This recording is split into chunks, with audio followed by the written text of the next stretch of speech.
know. He's usually here first, so if he's not coming, it's probably not. All right, let's get started. Thank you for your patience as we concluded another meeting upstairs that went a little long.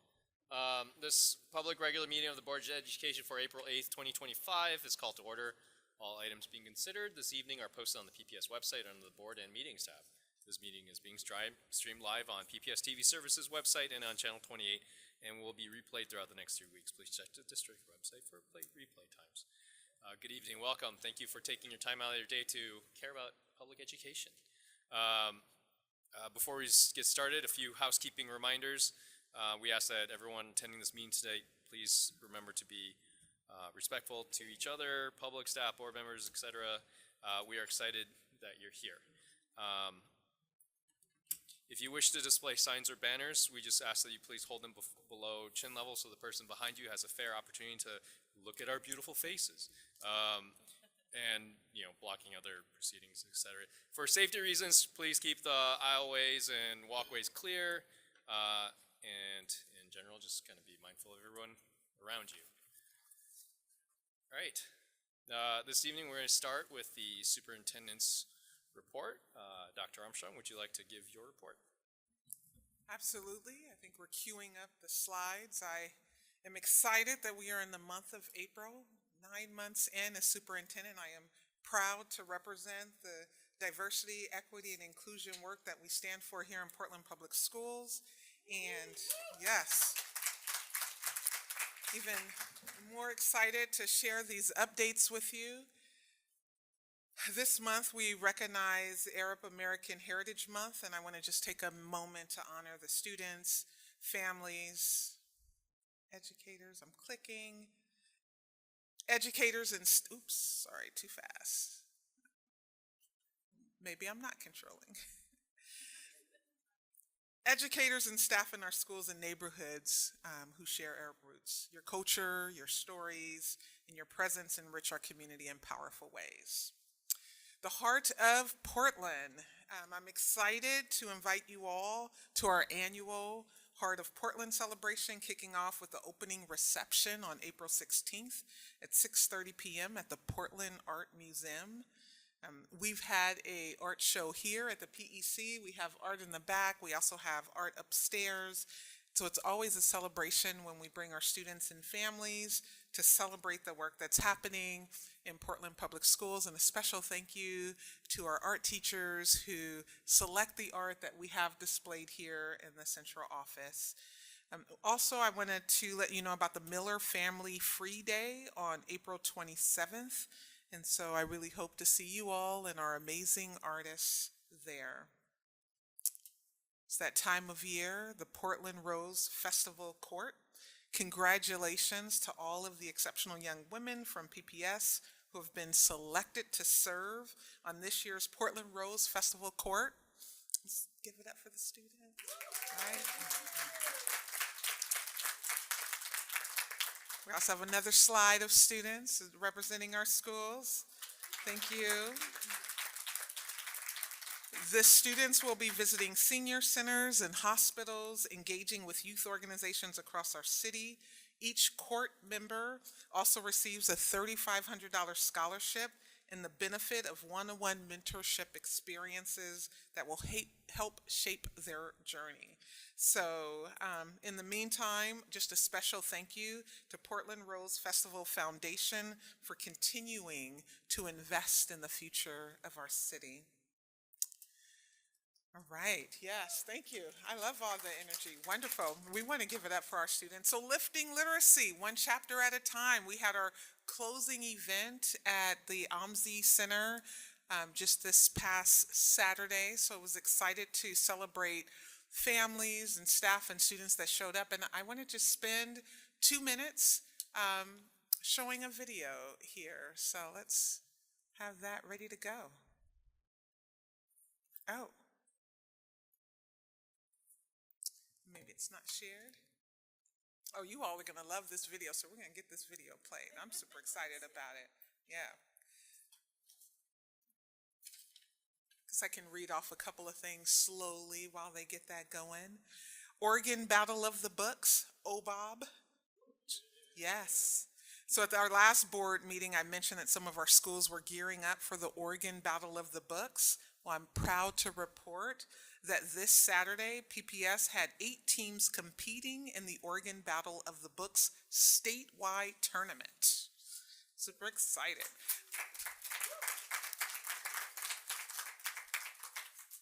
No video queued up. We're waiting. Almost. Not yet.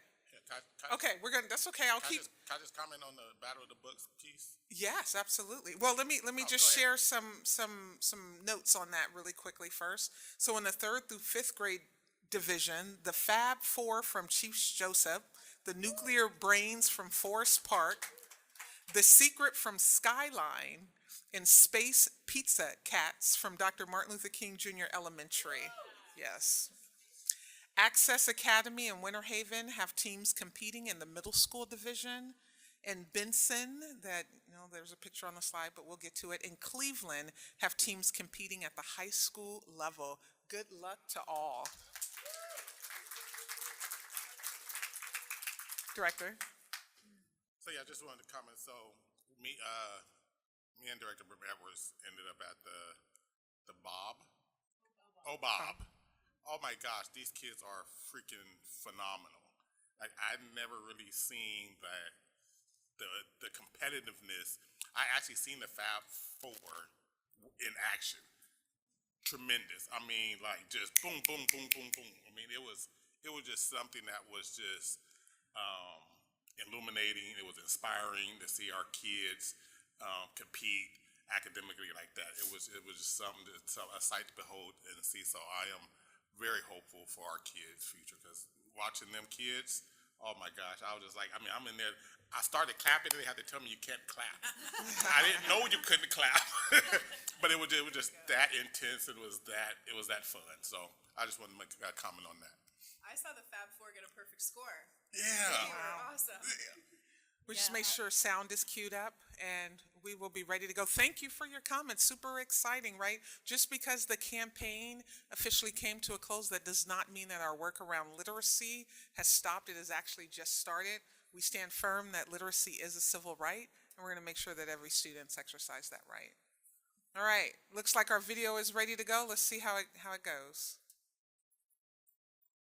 Focus on the alphabet. It's the foundation of reading, knowing how the letters sound. Practice writing letters, practice putting sounds together, and really work at it because you can get to a point where it does become easier and it becomes enjoyable. Just don't give up in that, if you need help, there's people that will help you. Started doing the ESL, took some basic writing classes, learned to write story, just to write. I almost found joy in writing because you can share your story.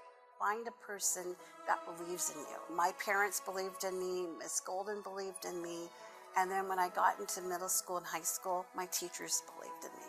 When I read the autobiography of Malcolm X, that laid kind of a foundation for me to be who I am as a black man in America, to know that, yes, I'm going to make mistakes and that don't define me.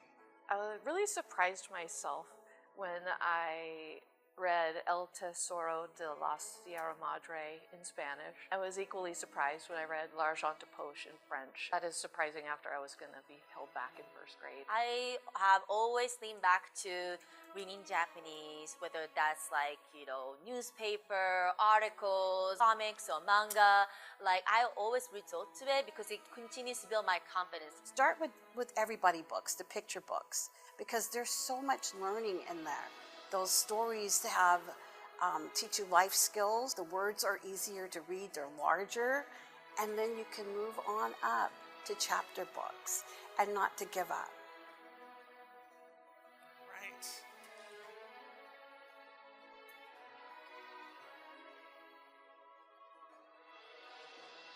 I appreciate that. Thank you for the adults that came together to do that reading, right?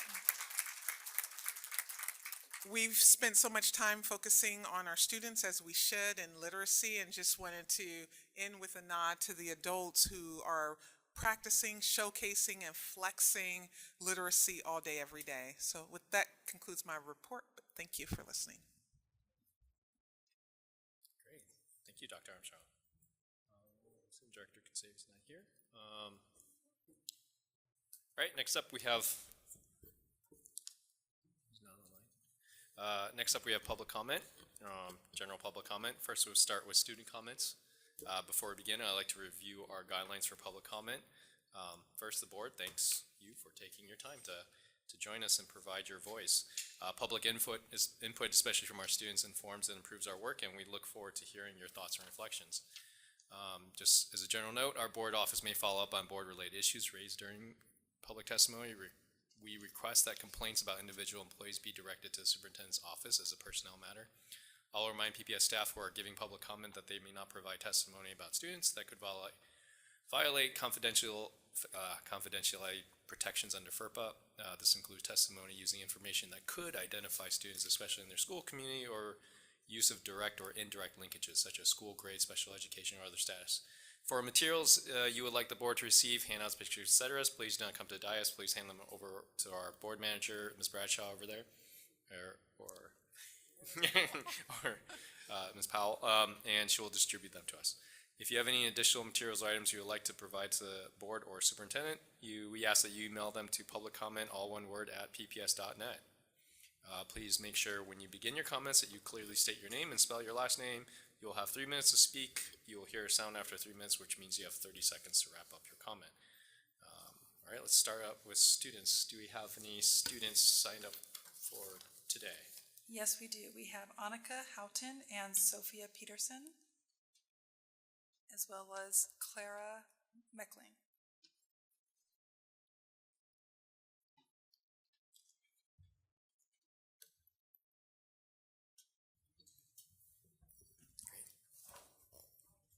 Thank you for being here today. Whoever wants to start, you may start whenever you want, or whoever, and the timer will start when you start. Hello, board. We are part of Girl Scout Troop 12347, which has members at Roosevelt and Lincoln High Schools. We have come to address the board today about the lack of properly stocked menstrual products that our high schools have. After noticing the distinct lack of supplies in the bathrooms at our own schools, we conducted research about this issue. Our research showed that this is a nationwide issue, but Oregon as a state has attempted to address it. Oregon House Bill 3294, which was put into emergency action on July 1st, 2021, requires, quote, every public education provider to provide both tampons and sanitary pads at no cost to students. This law requires every bathroom in a public school to be stocked with these supplies funded by the state. So given this law, is the lack of menstrual supplies still a prominent issue in our schools? We conducted a survey of students at all PPS comprehensive high schools to find the answer. According to the results of our survey, yes, the lack of supplies is a significant hindrance to menstruating students' education. A few schools are fortunate enough to have clubs working on this issue. However, this is not a sustainable nor equitable solution, and it places the burden back on students to provide supplies when the law was established to alleviate this burden. 73% of students reported on our survey that supplies in bathrooms are never stocked or are constantly being destroyed. Additionally, 21.5% missed significant amounts of class because they had no supplies, and 7.5% missed school completely. Nationally, 27.5% of menstruating students' school absences are related to menstruation. This extended time away from class causes setbacks in learning. More bathrooms with supplies would help students be in class for more time and create more trust between students and teachers when students are out of class less. Providing reliable products all around the school, or at the very least in known locations, will increase time spent in the classrooms and in schools in general.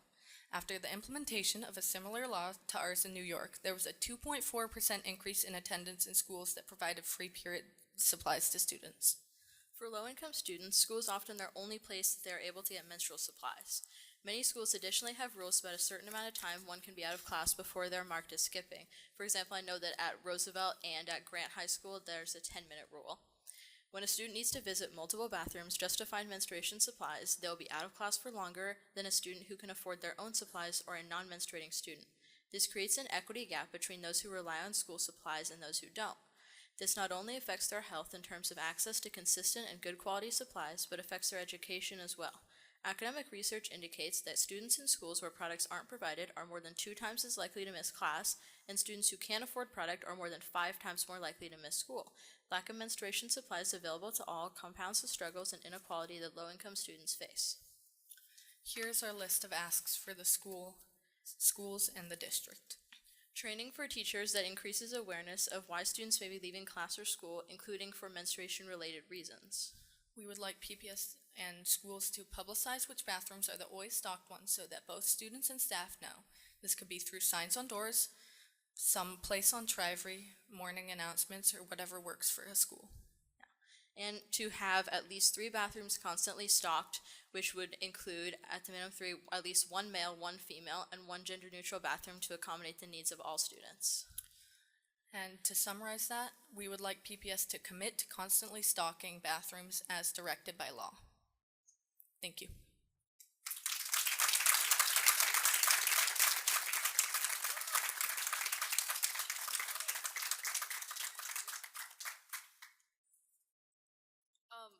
We would now like to read to you PPS student testimonies collected from our survey. Regarding the topic of staff training, we have reports of students being denied access to the bathroom. One Wells student says, quote, I bled through my jeans and I had to go to 3 different bathrooms to find a machine that was in stock, but I missed 15 minutes of class simply looking for a pad, which I was reprimanded for. A Roosevelt student says, I asked my friend for pads because there wasn't any good stuff and got stopped and searched for having drugs.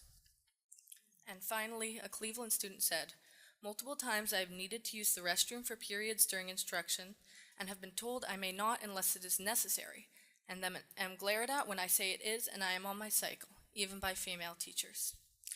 Denying students access to the bathroom and not giving sufficient time to manage menstrual needs is inappropriate and discriminatory. Treating students with sensitivity and having stocked bathrooms will reduce students' need to miss significant class time even when they do have their periods. And even in the schools that do have pre-period supplies, students say they are inconsistent and are unable to rely on the school supplies. For example, a Wells student said, I was on the top floor of the school and I needed to get a pad. I had to walk all the way down to the bottom floor with the wrong hall pass for that floor just to find a pad, and the amount of times that's happened is ridiculous. A Benson student says, out of 15 bathrooms at our school, I have to travel to all of them just to find 1 tampon, and half the time none of them have it. A Roosevelt student says, one time a friend called on me during class to run across the school and give them a pad because they knew I carried some and you couldn't get them anywhere. Publicizing where students can find supplies, whether it be through Trivery, signs on the doors in the bathrooms, or having designated bathrooms that are constantly stocked is necessary. Students should not need to rely on having personal supplies because that is financially out of reach for some in our district. These are some quotes regarding the absence of products that is currently affecting our schools and this health of our students. A student from Roosevelt said, I had to ask over 15 people for a tampon because there was none in the bathrooms.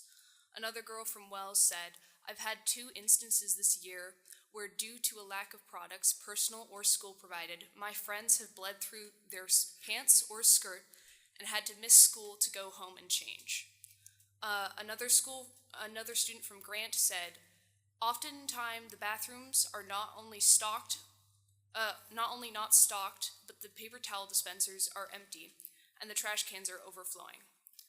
Finally, a Lincoln girl said, the thing that makes it hard to rely on the school is that they don't have different sizes of tampons and absorbency levels. I can't ever use the ones provided by the school because they are not the right ones for me. We ask again for PPS to commit to stocking student bathrooms in our high schools with appropriate and sufficient menstrual supplies. This lack of supplies is detrimental to student learning, comfort, and health. We demand change now.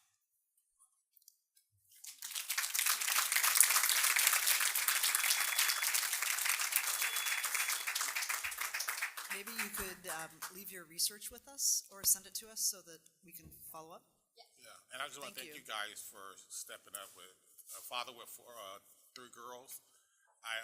It's the courageousness of coming up and talking in front of everybody about this is something that you definitely need to be commended. And you have everybody in the room that you need to speak to. You have the superintendent, you have the PAT president, you have everybody in here that your demands should not be a problem to meet. Thank you. I also want to thank the students, not only for their service, but for surfacing this. I just wanted to let the board know that We've already have some updates, at least on a couple of our schools, Roosevelt and Lincoln specifically, and we'll work to inform about our progress. But you know, in the Lincoln situation, there were some jams to dispensers and maybe some refusal to stock in the male's restroom. That's all been cleared up, and so those restrooms should now be fully stocked. And then at Roosevelt, we have a group of students that want to participate in restocking, and so we're being responsive to that issue, and I just appreciate the elevation, and we will continue to provide updates. I want to note that period.org was started here in Portland by high school students, and it's a nonprofit headquartered here and now nationwide, maybe even worldwide, but definitely nationwide. And their mission is similar to what your asks were about stocking menstrual products in all restrooms throughout the system. Thank you. Great, thank you for sharing your voice today. Very helpful. Next up, we have general comments. Ms. Powell, do we have people sign up for general public comment? No? Or? Yes, we do. We have 2 people virtually that I'm bringing in.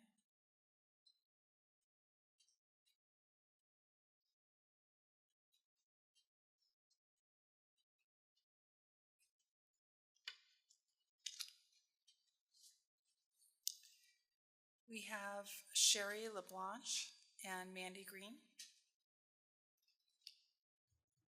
Great, thank you for being here today. Since I read the general guidelines, I assume you still remember that. Just, I think there's going to be a timer on, but 3 minutes and then 30-second warning. So thank you.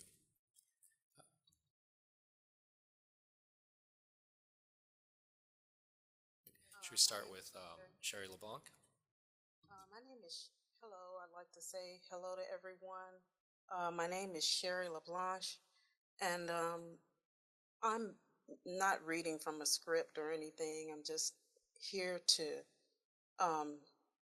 present myself to the board. You have all of my written documents and things regarding my concerns as a Black female educator. I'm seeking restorative justice. I was denied 2 teaching positions for the 24-25 school year as a certified teacher. I'm certified in the state of Texas, which is where I'm from. I'm also certified in the state of Oregon as a professional teacher at this point. And my background is a science teacher. I'm certified integrated science in the state of Oregon, and I'm able to teach any science subject. I can teach any science. I have experience teaching chemistry, biology, integrated physics and chemistry, and the reason why I have the ability to teach all these different sciences is because science has always been a favorite to me. And I also have a medical degree. I have a doctorate in medicine degree that enables me to, you know, have an even greater and more extensive background in science that enables me, when I'm teaching science subjects to students, to connect those subjects to a lot of different topics, a lot of different real life situations for students. But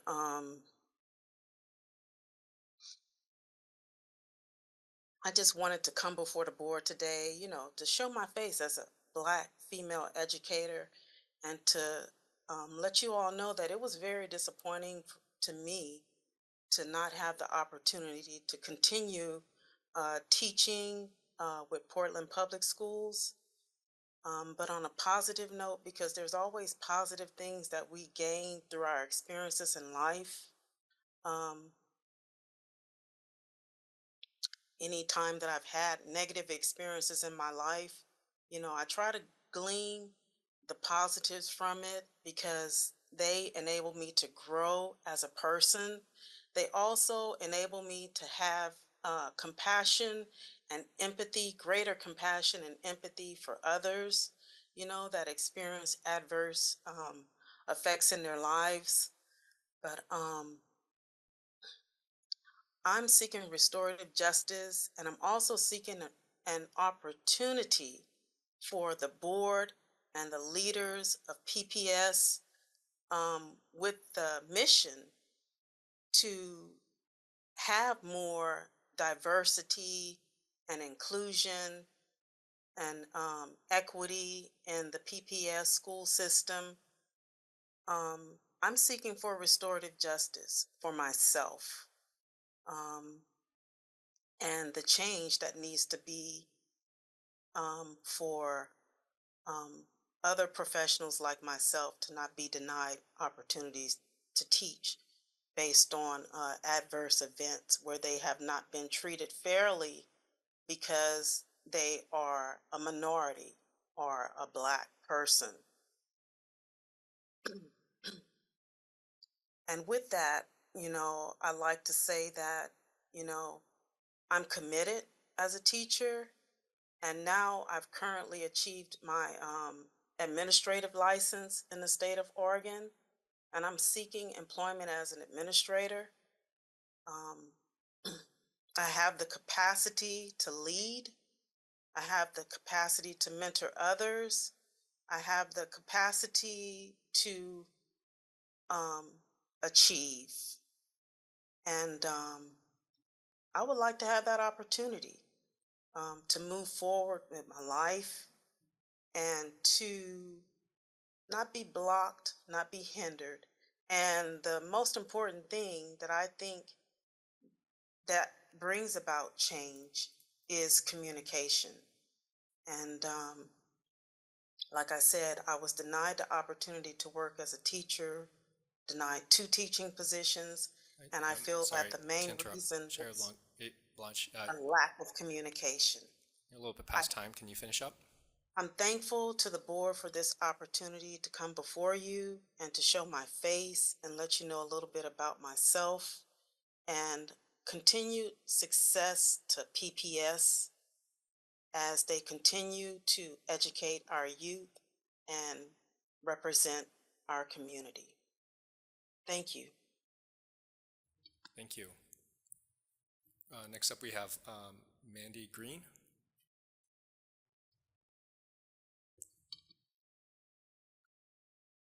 Hello, everyone. Hello, school board. My name is Mandy Green, Green.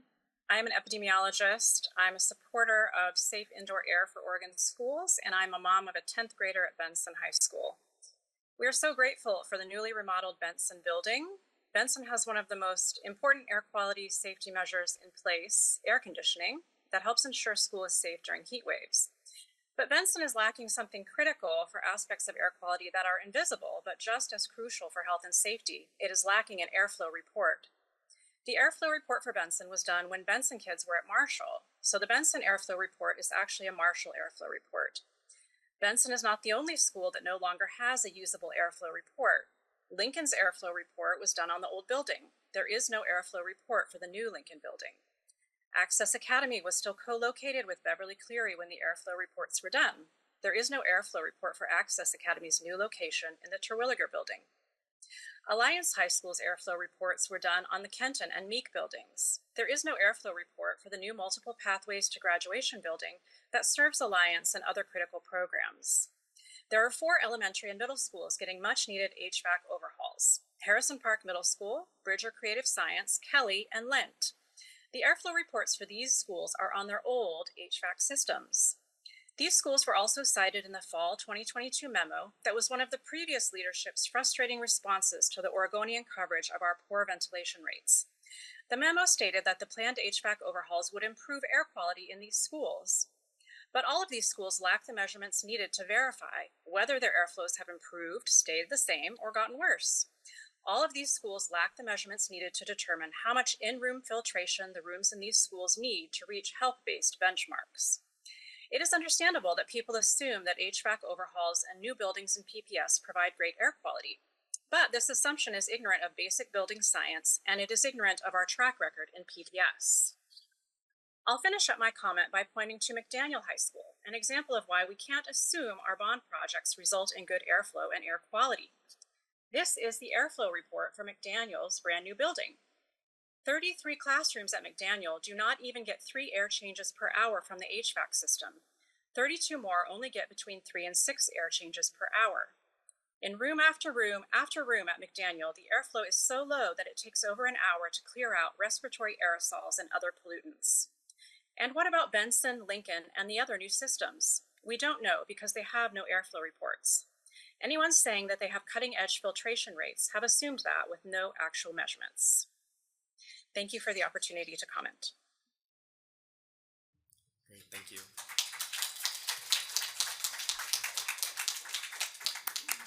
We also have Sarah Silky, Deborah Cruz, and Jade Stoffen.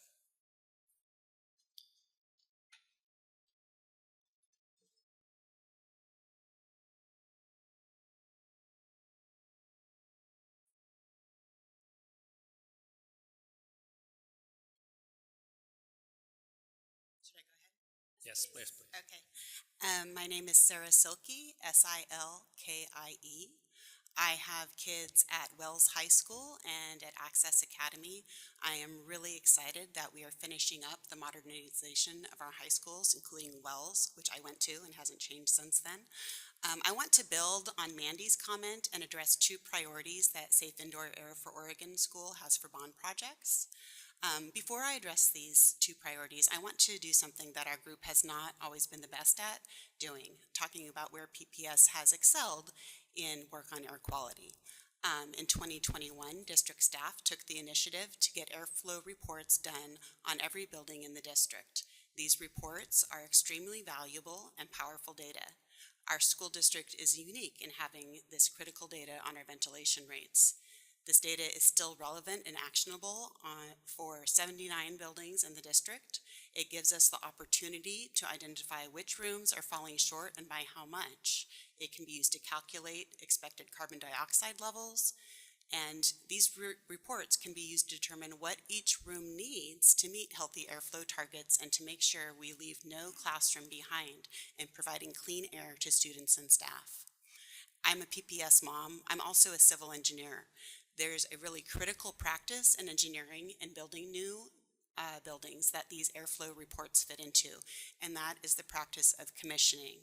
Commissioning means that 1, we verify whether a building's HVAC system is installed according to design and specs. 2, we test the HVAC system's performance, and then 3, we optimize and balance that performance. A system is only as good as its actual operation. Doing these airflow reports is a practice we need to keep up as we continue building new buildings and installing new HVAC systems. This is our first ask. For Wells, for Cleveland, for Jefferson, and for all the schools Mandy listed, we are asking for a policy that we do airflow reports, or even better, a full public commissioning for our new school buildings. Our second ask is related to an air quality issue that SAFOS has not actually advocated on in the past, and that's because it's another area where PPS has previously done well. PPS has done a good job at using low VOC materials in new buildings. We are concerned that this practice is at risk right now. There have been recent discussions about 2 things. The first is the discussion about using cheaper building materials, and second, the discussion around whether or not to do LEED certification. Seeking out cheaper building materials combined with not doing LEED certification could easily destroy our good air quality practices around VOCs, volatile organic compounds. We could easily end up with building materials that are bad for air quality because they aren't formaldehyde free. We could end up with bottom of the barrel vinyl flooring that does a lot of off-gassing, which also degrades the flooring in the process. We could end up with sealants and adhesives that emit excess xylene, benzene, trichloromethane, and other similar toxic compounds. So our second ask is that we maintain the practice of specifying LEED Gold buildings. The LEED standard ensures that we build with safe materials regardless of cost. Thank you. Thank you. Hi, I'm Deborah Cruz, Crews. And I'm Jade Stoffen, Stoffan. We're teachers at Hayhurst Elementary School, and we're here tonight to ask you to fully fund our PE, music, and art teachers. Right now, our specialists are being split across schools, 0.4 here, 0.4 there, with fractions left unaccounted for. How do they build relationships with students when they are spread so thin? Our music teacher will have 750 unfamiliar kids. Our PE teacher at 0.8 won't have time to organize community events like the fun run, or the art teacher won't have time to showcase student art in local shops or host our school's annual art show. Or gather art for the art museum exhibit next week. These educators do far more than teach. They build culture, belonging, and engagement. We have heard about the superintendent's desire to extend her team and make it full and complete. And we've also heard from several board members agreeing with the superintendent's desire to have a full team because it is really important. And we wonder if you can see some disconnect in this. Teachers have a team too. Yeah, yes. Due to the budget cuts, we are losing people at our schools all across the district, and our school teams are not being fully staffed, and so we're also not able to do everything that we need to do. A fully staffed team is needed in order to succeed and support everyone in that we serve. Yeah, teaching is relational. Students thrive when they're known and supported, and cutting these positions doesn't just save money, it weakens the foundation of our schools and our community. Please keep these positions whole for the sake of our students. Thank you.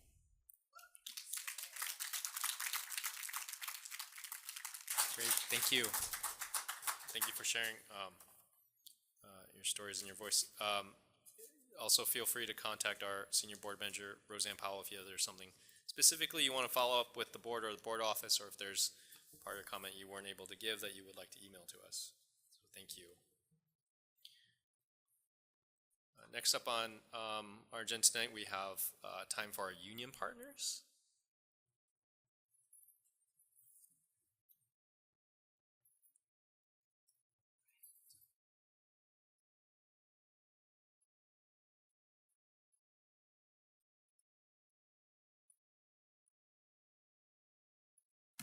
Very jingly today. Let me take off some of these. Hello. My name is Angela Bonilla, and I am the president of the Portland Association of Teachers. I'm pulling up my comments, so thank you for your patience. First, I want to start with a kudos to every PPS worker and union member for working hard every single day and choosing to come back to our schools and to this district. I want to start these remarks to acknowledge the reality of the time we are in. This time is difficult across the board, so bear with me if I get a little emotional. We are living in a time when our federal government is attacking our communities and our students. Thank you, Dr. Armstrong, for standing up and defending our students against the sexist attacks on trans students participating in sports within PPS. When the federal government chose to investigate PPS for allowing all students to participate in sports, Dr. Armstrong, you stated about this lawsuit, quote, "While I am limited in what I can share at this time due to the sensitive nature of the matter and our duty to protect student privacy, I want to be clear. My commitment and our district's commitment to doing what's right for all students, especially those most vulnerable, remains unwavering. Thank you for standing up for our kids, our families, and our community. I want to make it clear that PAT stands with all marginalized communities, and we will not stop fighting for our students. We will not stop raising our voices. We will not stop fighting to defend our democracy. And we understand the threats from the federal government have real, tangible impacts.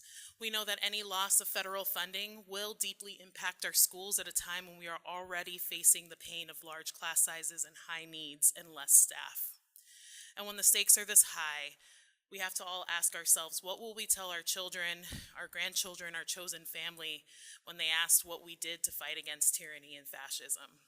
What did we do for the oppressed, for the marginalized, for those who learn and live and love in all the ways that reflect our world. And we have to fight.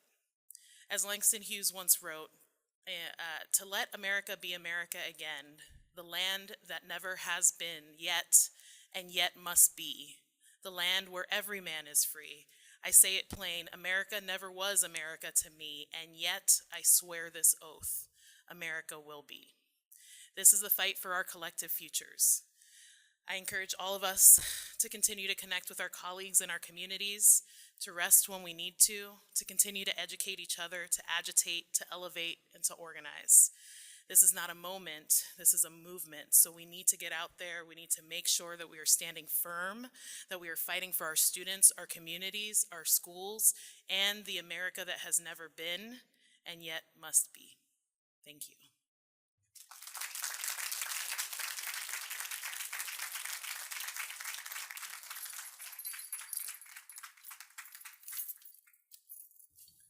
Thank you, President Bonilla.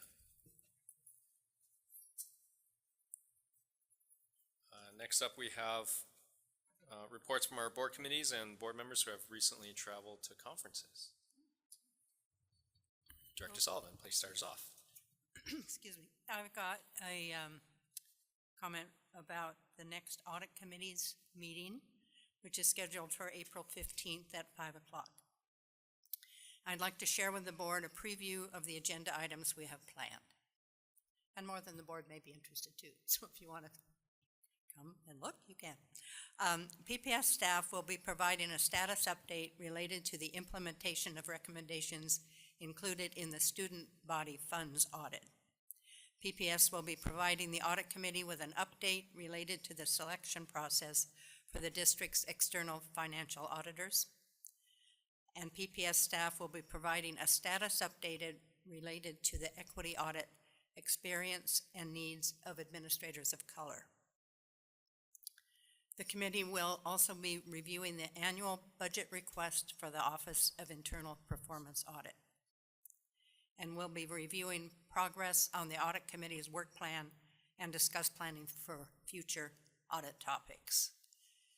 And I will provide the board with a summary of the audit committee's meeting in the next regular board meeting after that audit committee. Thank you. Director Pass. Yes, hi. I want to report on a travel I did for a policy institute in Washington, D.C., hosted by the National School Boards Association. This particular training was focused solely on policy in a 2-day weekend conference over Saturday, Sunday, where they talked about overall taking a look at our policy handbook and assuring that most of our policies are focused on student achievement, really to keep that front and center. They also recommended a couple of best practices in terms of one of the things we discussed was universal dyslexia screening, which I think is a great idea. Another is finding a way in a policy proposal that will help get substitute teachers into the classrooms that are harder to fill with subs.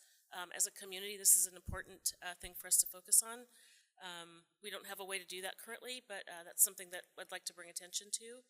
And yeah, and they said also a recommendation reminder that during these difficult times, we really need to keep our diversity, equity, inclusion, and our focus on marginalized students and populations in our community front and center, regardless.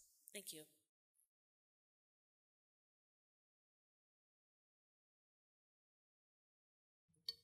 Thank you, and thank you everyone who spoke tonight. Thank you, President Bonilla, for your powerful words. Just kind of remember, in these difficult times, it's important to have gratitude for things that we do have. So I am very grateful that we live in a community that really cares about education. So thank you for all of you here. Next up, we have a presentation from our ninth grade success. It's a presentation on Advanced Placement CT and ninth grade success program. Superintendent Armstrong, could you go ahead and take this away?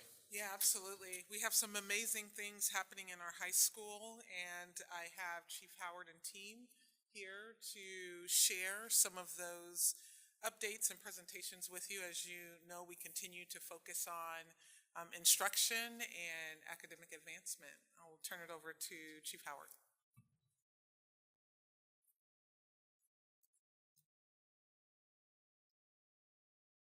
Evening. Superintendent Armstrong, Chair Wong, Vice Chair DePath, and members of the board. It is my pleasure to kick off tonight's presentation by introducing Dr. Philippe Priestich, who will provide an overview of the work we'll be sharing and introduce the team joining him this evening.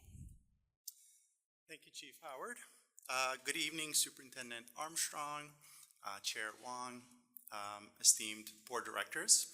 Philippe Priestich, as Chief Howard said, I have the pleasure of serving as the Senior Director for High School Academics, and I'm joined by two superstars, Yang DeVolt, Director of College and Career Readiness, and Chris Breida, Director of CTE, AP, and IB. We're pleased to be here tonight and share with you some exciting updates and insights regarding the work that we're doing and the strategies we believe are most important as we prepare students for post-secondary readiness.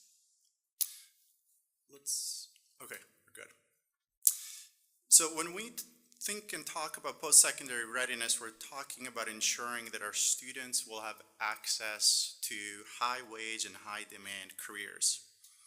We use state and national data, such as the data that you can see here, to identify the jobs and industries that will allow our students to thrive in their personal and professional lives.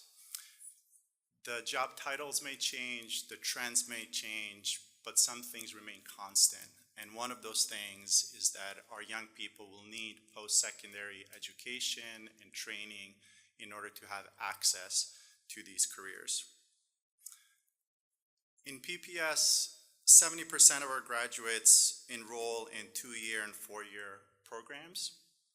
More of our graduates are enrolling in 4-year institutions than ever before. This is especially true for our historically underserved students, and we're pleased about that. Most of our graduates do attend state schools, about 60% of them, and 40% of our students attend other schools, including HBCUs, historically black colleges and universities like Howard and Clark Atlanta University. Tonight, we would like to share with you about 4 key strategies that we think are essential as key levers in ensuring that our students are ready for post-secondary success. 9th grade on track, CTE, advanced coursework, and career-connected learning. And with that, I'll hand it over to Director DeVolt. Good evening. The 9th grade on-track metric is more predictive of a student's likelihood of graduating than race, ethnicity, poverty level, and prior test scores combined. So this is according to the University of Chicago Consortium on School Research Study. This study showed that students who are on track at the end of their 9th grade year are as much as 4 times more likely to graduate from high school than their off-track peers. In PPS, our on-track definition means students have earned a minimum of 6 credits, including all of their required core credits, by the end of 9th grade. In 2024, we had the opportunity to expand the 9th grade on-track work to the 8th grade by incorporating some 9th grade success team practices. The 8th grade success teams are interdisciplinary teams that meet weekly to review both qualitative and quantitative student data, including attendance and grades. Teams use this data to strategize how to successfully transition students to high school. 8th grade success team leads also connect with 9th grade team leads 2 to 3 times a year to align their efforts. Leap into 9th grade is our 8th to 9th grade transition program during the summer. Students have the opportunity to attend a 3-week high school readiness program in their high school. Students meet some of their teachers, other staff such as their high school principal, and peers from neighboring schools. Students get a head start in developing positive relationships and navigating and getting familiar with their high school building, which can significantly decrease the anxiety of starting high school. Because 9th grade is such a critical year, PPS began investing in 9th grade success teams in 2018-19. Each high school cohorts ninth grade students into communities, meaning 2 to 3 teachers share about 90 or so students, allowing for the teachers to get to know the students better and align their supports for them. Each school has a 0.5 student success team lead to provide guidance and support to the teachers, who each receive a release period to allow them to meet regularly.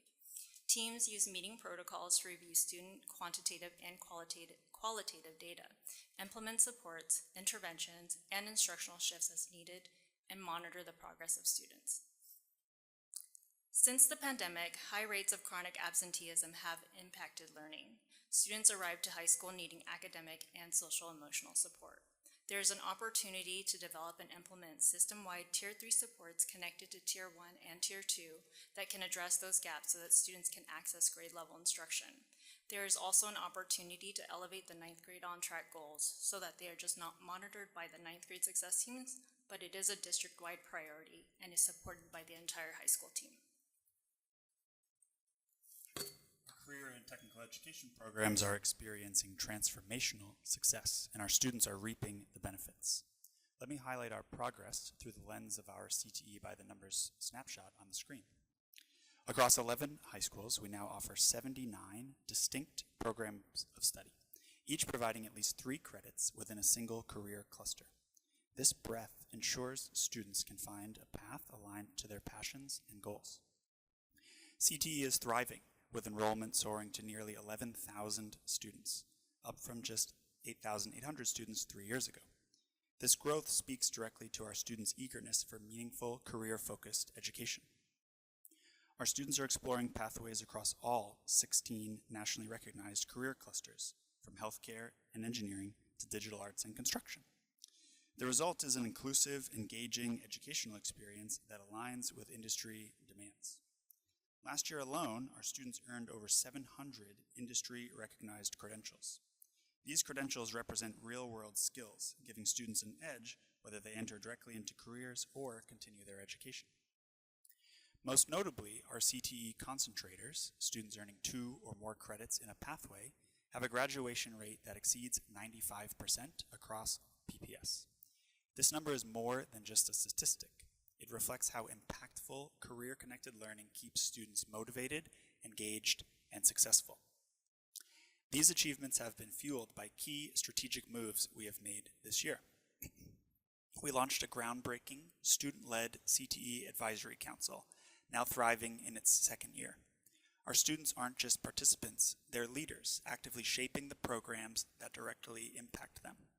This year's student committees are specifically focused on enhancing career-connected learning, refining our partnerships, and strengthening our marketing efforts. We've dramatically strengthened our community, industry, and post-secondary partnerships. Through these relationships, our students access authentic learning experiences, meaningful mentorship, internships, and real-world insight. Partnerships aren't an add-on. They are the foundation of robust CTE programs that truly prepare for students for life after high school. This includes internal partnerships, such as connecting with our Grow Your Own program in PPS to prepare future educators in the district, led by our amazing Assistant Director, Carolina Cano. We redesigned our approach to funding, creating a model rooted in equity and aligned with clear, measurable data. Every funding decision is intentionally made and strategically invested to ensure sustainable growth and equitable opportunities. This critical work, expertly led by our business operations analyst Ann Sires, ensures our resources maximize impact for all students. We submitted an ambitious NSF Computer Science for All grant application in collaboration with Stanford University. Specifically, renowned researchers Dr. Chris Gregg and Dr. Emma Brunskill, a global leader in AI. Whether funded or not, we're committed to partnering with Stanford to build a groundbreaking AI tool designed to specifically level the playing field for first-year computer science students. Special recognition goes to our teacher on special assignment, Chris Bartlow, for driving this forward-thinking initiative. Finally, this February, aligned with CTE Month, we unveiled a district-wide branding and marketing initiative that significantly elevated awareness and excitement about our CTE programs. With powerful messaging and increased visibility, this campaign is transforming perceptions of CTE, driving enrollment, engagement, and community support, showcasing the extraordinary impact CTE education has on our students' lives. As we look to the future of career and technical education, both within our district and against the backdrop of a rapidly evolving national conversation, there are several strategic opportunities we are focused on. These opportunities will shape our vision, amplify our impact, and clearly articulate the profound value of CTE. First, we are strategically reframing career and technical education. It's essential to move beyond the traditional perception of CTE as simply an elective. Instead, we are repositioning it as an essential educational experience that sits directly at the intersection of workforce development, economic mobility, and pathways to higher education. This reframing communicates a powerful message to students, families, and external partners. CTE is fundamental to lifelong career readiness, economic stability, and college preparedness. We have an imperative to ensure that historically underserved students achieve equitable outcomes in our programs. Through targeted interventions, personalized supports, and data-informed strategies, we are actively working to close completion gaps. National and local data consistently demonstrate that students who earn 3 or more credits in a CTE program graduate at significantly higher rates and enter post-secondary opportunities better prepared. This equity-driven approach is a cornerstone of our strategy. This year, we piloted U-Science, an innovative AI-driven aptitude platform at McDaniel and Benson High School. U-Science uses scientifically validated brain games to match students' natural aptitudes to promising career paths. Our goal is to scale this platform district-wide, empowering students with personalized insights to guide their high school course selection and connect them to deeply aligned CTE pathways. Imagine a tool where every student begins high school with clarity about their strengths and interests. That's the power of data-driven career exploration. Our approach to partnerships is being strategically refined through rigorous research informed directly by my doctoral work on the impact and effectiveness of external partners in CTE. We're creating cross-functional teams, bringing together industry, education, and community partners who align around clear, shared objectives. These partners aren't just transactional, they are transformational. We recognize the importance of early and intentional exposure to career exploration, and as such, we will work to expand our middle school engagement. Early exposure helps students identify their talents and passions before reaching high school, improving retention and ensuring students enter our CTE programs with clear goals. To remain responsive to both evolving industries and shifting student interests, we're proactively developing innovative new pathways. These include critical, high-wage, high-demand fields identified by Work Systems, our region's workforce development board, in fields like construction, advanced manufacturing and semiconductors, and healthcare. Finally, embracing artificial intelligence within our CTE programs represents a massive opportunity to modernize and enhance CTE education. AI can improve instructional methods, personalize learning experience, and ensure our students are fully equipped for the technological demands of tomorrow's workforce. And now we will transition from CTE to our district's advanced coursework programs, Advanced Placement, the International Baccalaureate Program, and Dual Credit. These programs offer rigorous academic opportunities, each with distinct strengths and formats. Advanced Placement offers college-level curriculum within the high school setting, focused primarily on deepening student mastery of specific content areas. The International Baccalaureate Program provides a holistic educational experience, emphasizing global perspectives, critical thinking skills, and interdisciplinary learning. Dual Credit is a college-level course taught by high school teachers that are embedded in high school. AP offers flexibility with single course offerings, as well as the opportunity for students to pursue the AP Capstone Diploma for a deeper, research-oriented experience. As part of the Capstone Diploma, students take AP Seminar, AP Research, and must earn 3s or above on 4 AP exams. IB similarly offers single courses, but also includes the comprehensive IB Diploma program, which integrates multiple subject areas into a cohesive educational experience. As part of the IB Diploma, students complete 6 IB courses, a Theory of Knowledge class, complete a community service project, and a 4,000-word independent research essay. Dual Credit follows a similar pattern in that students can elect to take any dual credit course available.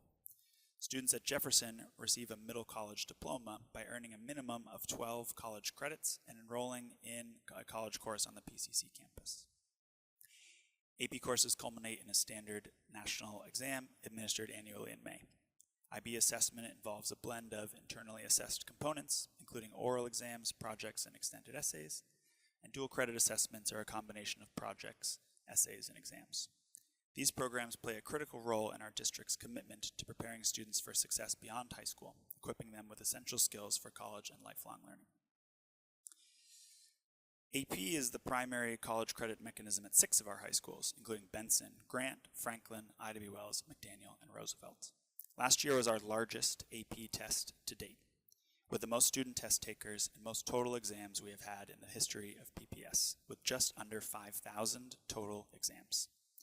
On average across the system, students earned a 3.2, and nearly 70% of the exams scored a 3 or above, which is an important threshold for students earning college credit. This year we have ordered just over 6,000 exams, in what will be a big transition year for us, as 28 AP exams will be digital this year.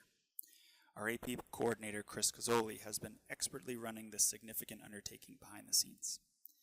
There are 600 more students enrolled in AP coursework this year than last year. This is also represented by an increase in the percentage of students enrolled in AP courses across all racial demographics. This is critical because exposure to advanced coursework for all students is a research-based strategy for improving college readiness. We're currently focused on evaluating our existing AP courses, assessing alignment with College Board standards, gathering feedback from educators, students, and other stakeholders to ensure high-quality, equitable experiences that set all students up for success. This year we introduced a new role to our advanced coursework landscape, the Learning Acceleration Instructional Specialist. This group is focused on increasing the enrollment and improving the outcomes for our historically underserved students.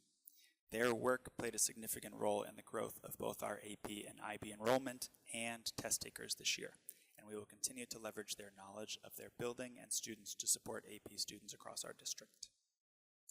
We are also working to expand pre-AP courses to strengthen foundational skills and ensure more students have access to rigorous coursework earlier in their academic journeys.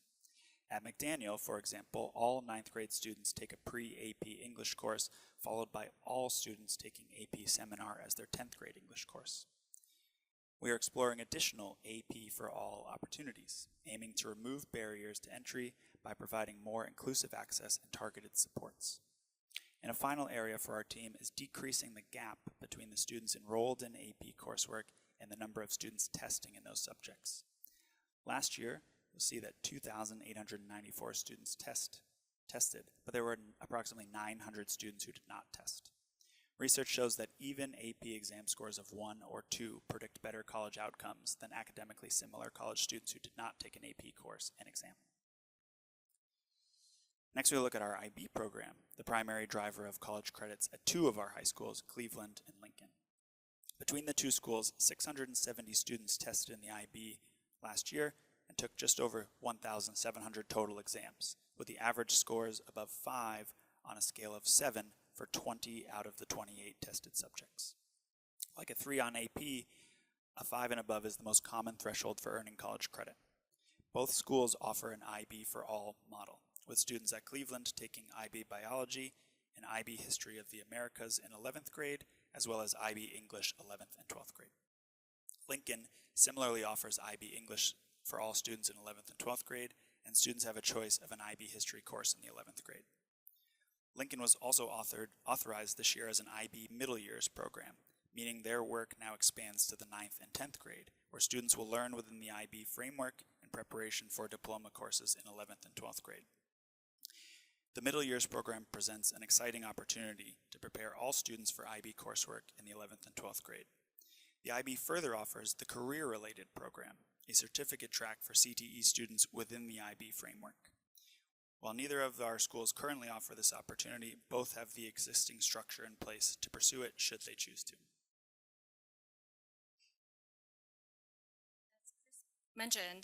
As Chris mentioned, dual credit means that the high school teacher is teaching a college course embedded in the high school class. Dual credit is offered at all of our high schools, including our in-district Alternative Schools Alliance and MLC. Dual credit means students earn the high school credit and they have the opportunity to register through the college as a college student and earn the college credits.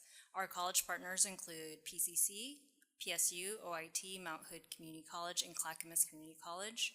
One of the ways that we've been able to significantly increase dual credit courses is by working with PCC to offer IORs, or Instructor of Record Agreements. This allows our high school teachers to be able to articulate the dual credit course when they don't meet the standard qualifications for teaching the college course.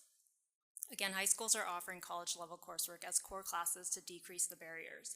So at Jefferson, Grant, McDaniel, Roosevelt, and I.W. Wells, all 11th grade or 12th grade students are taking dual credit course to meet their English requirement. Last school year, we had 96 dual credit teachers, and students earned more than 17,000 college credits. That's worth more than $3 million in college tuition. This school year, we have about 5,000 students enrolled in a dual credit course, with approximately 2,000 students enrolled in a writing dual credit course. With 98 dual credit teachers, we are on track to exceed last year's credits earned and college tuition saved. In terms of opportunities, we will continue to work with our college partners to align our high school classes to that college course so that we can better prepare our students for college success. We will also continue to work on increasing the number of students who earn transferable college credits, meaning these credits will be accepted at most colleges and meet the undergrad degree requirements. Major focus of both the CTE and College and Career Readiness team is on career-connected learning experience. These experiences exist on a spectrum from awareness to exploration to career preparation and training. Awareness is learning about work through guest speakers or career days. Exploration is learning for work through career fairs, job shadows, and field trips. Preparation is learning through work, with students completing school-based enterprises or workplace simulations. Finally, training is learning at work, which is done through internships and pre- and youth apprenticeship opportunities. Last year, 8,799 students completed career-connected learning activities, skewed mostly towards awareness. This presents a big opportunity for our work, as the ideal state of the career-connected learning spectrum is that students are participating in awareness activities in grades K through 5, exploration in grades 6 through 8, and preparation and training during grades 9 through 12. Research shows that early exposure to career pathways, starting from elementary school, helps students connect their interests with future careers, builds awareness of diverse options, and fosters confidence and enthusiasm for their future. On the right, you can also see that student participation in post-secondary and college events. 4,347 students participated in these events last year, with many working on college planning and guidance and taking visits to four-year institutions. In our ongoing effort to expand student access and equity, we're developing a new college and career landing page called The Bridge, largely led by our College and Career Readiness Program Manager, Raquel Lais. Historically, our platform is primarily used for data tracking and partnership management. However, in collaboration with our partners, we're creating a dynamic, student-facing dashboard designed to clearly showcase all available college and career opportunities. This platform aims to significantly enhance student access by centralizing resources, increasing transparency, and empowering students to easily discover and engage with opportunities aligned to their individual goals. As you can see, our commitment to career-connected learning and robust post-secondary opportunities is deeply woven into our work. From hands-on experiences like the Computer Science and Engineering Day at Oregon State, to large-scale gatherings such as the Northwest Youth Careers Expo that connected nearly 2,000 PPS students directly with industry leaders. These events embody our dedication to empowering every student with meaningful pathways to success. Our strategic partnerships, including the exciting collaboration with Building Blocks to Success around semiconductor workforce development, continue to open doors to innovative careers and valuable skill sets. We warmly invite you to celebrate our students' creativity and vision at the upcoming Best of PPS Film Festival in May at the Hollywood Theater, a fitting showcase of the talent and ambition cultivated through our programs. Thank you for your continued support as we expand these essential opportunities, ensuring every student graduates prepared, confident, and ready to thrive in college, career, and beyond.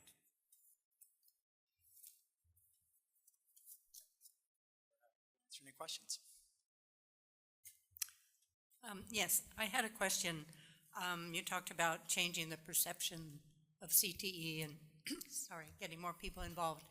And I remember we approved a contract with branding. Is that part of what Yes. you've been using to get more interest? Yep. So our sort of fundamental belief is that CTE sits in this unique place in the education system between workforce development, economic mobility, and pathways to higher education, which moves it out of the sort of more traditional space as on the side of a student's core academic experience. And so that shift for us is one that will attract partners from industry, will attract community organizations, and will attract higher ed to sort of support the work in helping students have access to high-wage, high-demand careers. And our contract with Rhodes was sort of putting the foundational pieces in place to begin to share that message. Is that going to continue, or do you think you got all you need so Yeah, far? so a lot of the material came out in February, but there is more material than we can possibly get through this entire year. So you'll see continued sort of posts on the PPS social media channels over the course of this year and next year. Thanks. Sure. Not a question, but a comment and a thank you for all the work that you're doing. And especially appreciated the research at the front of the presentation that talked about the labor, the demand for labor, and that's kind of an area that I delve into in my day job, and I really appreciate the showing what the demand for some of these high-wage industries are. And also the connection to what a livable wage is really important, particularly for Portland, because we live in a really high cost of living area. So your numbers were spot on. Thank you. Yeah, thank you for noticing that. I hope you also picked up on the fact that it takes a team. We're representing a much larger team. It takes intentionality. We try to reveal some of the thinking that goes behind some of the work and the mental shifts that we all need to make. So thank you for noticing that.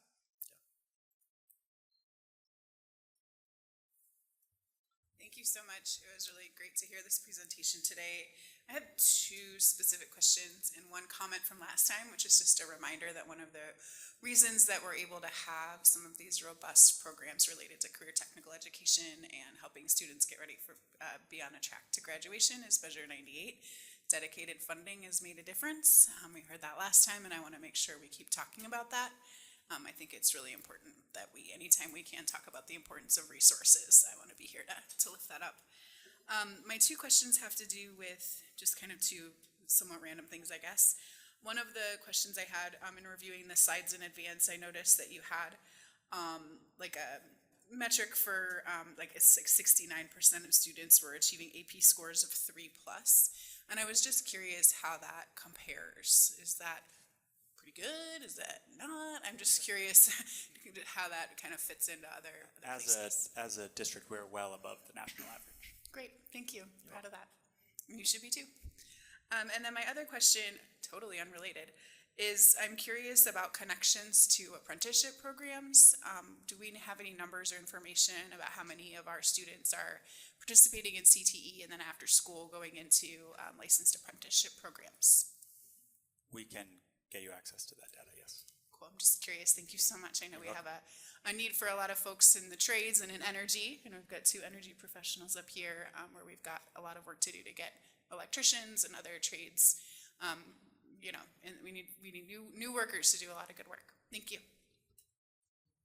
Director Hollins?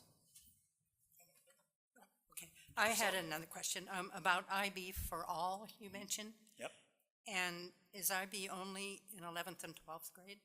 So the way that IB works is a little bit different than AP, and that students can actually only test in 11th and 12th grade. So as part of the diploma program, their tested subjects can only happen in 11th and 12th grade. So 9th and 10th graders can access the middle years program, which is so IB has a framework for grades K through 12. The PYP, the primary years program for K through 5, the middle years program is grades 6 through 10, and then the diploma program is grades 11 and 12. But when we talk about testing in IB, that only happens in 11th and 12th grade. Okay, so they could take them younger, not getting credit, but that level of study. The actual exams they can only take in 11th and 12th grade, and some exams they can only take in 12th grade because there's a number of hours for an IB course that you have to sit for. And so for courses that are considered HL, which is higher level, those courses would run over a 2-year span, meaning students would test in their 12th grade year. Okay. So when you say for all, somebody could take it who didn't want to do the testing? That's right. So the IB for all model that exists at both Lincoln and Cleveland is that all students are taking IB English. There aren't other English options. Similarly, all students are taking an IB history course. And at Cleveland, they're also taking IB biology. All students take IB biology. Great. Director Hollins? All right. I want to thank you guys for the presentation. I do have some questions. I'm going to piggyback on to what Director Sullivan said. Do we offer AB, IB, and dual credits in all of our high schools? So do like all the high school get IB courses? Do all the high school get AB courses? Do all the high school get dual credit courses? All the high schools get at least one of those. So we only have 2 high schools that offer the IB program. The rest of the high schools offer some combination of AP or dual credit or dual credit. Why is that? It's how it's typically done in most. Director Breida can speak about what it takes for a school to become IB certified. AP is it's a more flexible program in the sense that schools can choose what AP courses to offer, how many of those courses to offer. It doesn't require an entire school commitment and configuration that aligns with IB program the way that IB does. Similarly, dual credit is a more flexible approach to providing students with college level coursework. I'm just asking a question. So if I'm at a school that don't have IB, do I have access to take that? Can I go to another school and take that, or am I just No. Yep. Is that the same thing with AP too? AP is a little bit more flexible in that IB requires essentially a student is enrolled in an IB class in order to take the exam because there are interim assessments that happen over the course of that class. So, for example, there may be an oral exam that students have to participate in with their IB teacher. So that sort of eliminates the opportunity for students to move seamlessly through that system. Because AP only relies effectively on the test at the end of the year, it is open to students in dual credits opportunities to take AP tests should they want to. Okay. Is that a goal of ours to get for all of our kids to have access to IB at some point? No, so just as we have Benson that has a specialized CTE programming, right? When we think of our comprehensive high schools, it's thinking about what special features and unique offerings do each of our comprehensive schools offer. And so IB programming would be one of those programs that in many spaces they would consider it to be like a magnet program or like a special interest. And so that IB program takes not only a commitment, but it also takes a financial investment. And so we have 2 high schools that offer IB program. So if we have, just a wild guess, if we have more money, could we offer IB at other schools? Or because when you compare like Benson with technical pieces, yeah, there are specific technical things that happen at Benson that necessarily space-wise, we don't have at all schools as well. Right. Well, is IB that same type of reason they don't have the space?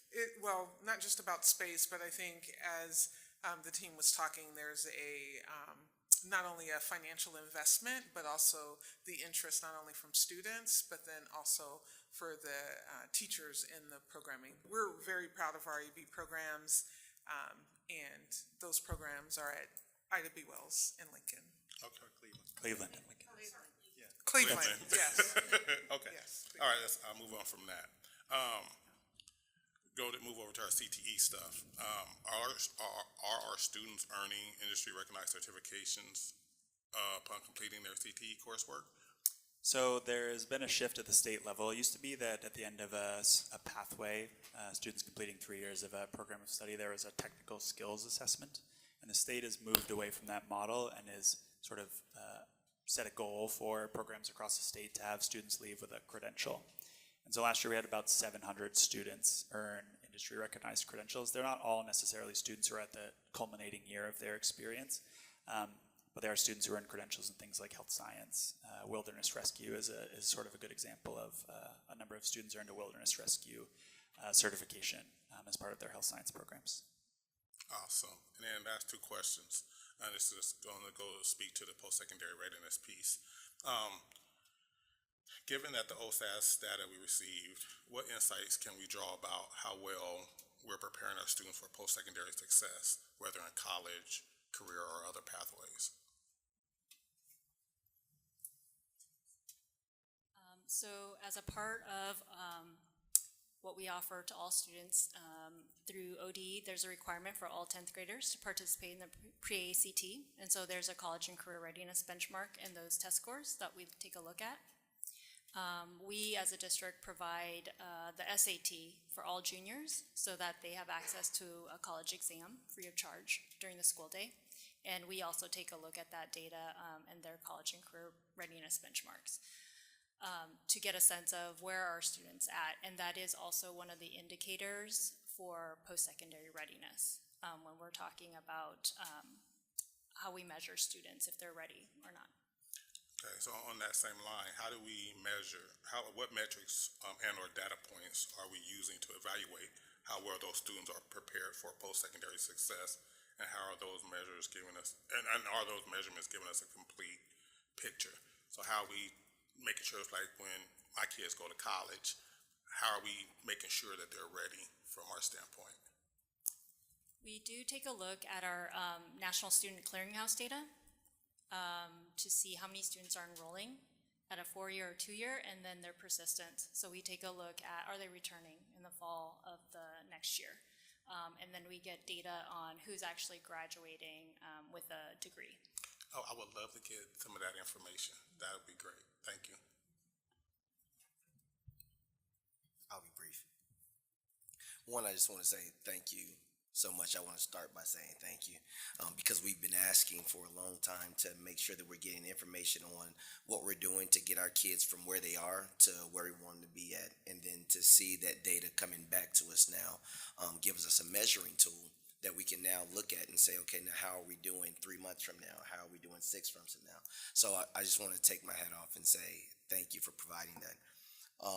I'd like to go back. I had a couple of things that I wrote down while the presentation was going.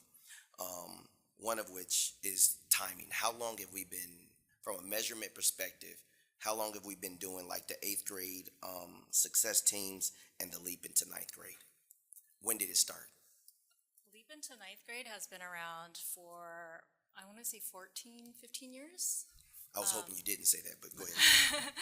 I think our challenge has always been around funding. So we're only at 4 schools this summer, and that's the way it started about 14 years ago. It was like we're at 4 schools, and I think the goal was always to expand, and at one point after the pandemic we were able to be at every high school, but those funds are gone now. And so again, we're back to at 4 schools. Okay. And then 8th grade teams, we started implementation last school year. Last school year.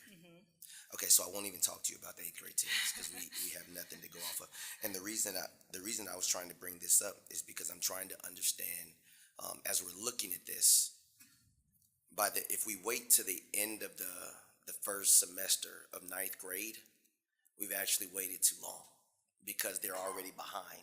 The kids are already failing if they've missed their credits. So now they're playing catch up. So I'm trying to figure out what are we putting in place to address the situations before the end of the first semester of 9th grade. What are we doing with the 8th grader that we know is already missing school, is already struggling in reading, is already struggling in math, especially seeing that we have data that says our kids almost can't read. I mean, I've been told stop saying our kids are illiterate, but until you show me some data that shows that our kids are reading and that they're doing math and that they're doing it effectively across the board, I'm just struggling with the data. So I won't say that they're illiterate. I'm going to say that the data is not prominent. And so if we already know that, and this has been going on for a substantial amount of time, what are we intentionally doing to get in front of this and turn the needle back? So that's why I was asking about the leap into 9th grade. How are we making sure that the teachers that are going to be getting these kids that are already should be on every radar that we have, that they're missing school, that they're failing classes, that they're not doing this.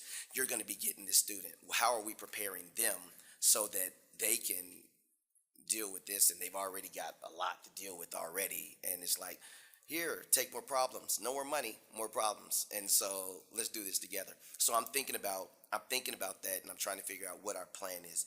My next thought is you mentioned the data around the people that are all the advanced people that are taking the advanced classes. I think it's like 3,000, which is great. I love that. I think that's absolutely amazing. I'd like to get a diversity breakdown to see who those actual kids are. So like, what demographic is that? Like, I love the fact that we have more people doing it, and I want us to get to the place where if we got 45,000 kids and 30,000 of them should be doing it, then I want our number to be 29,999. You know what I mean? It's like, get as close to it as possible.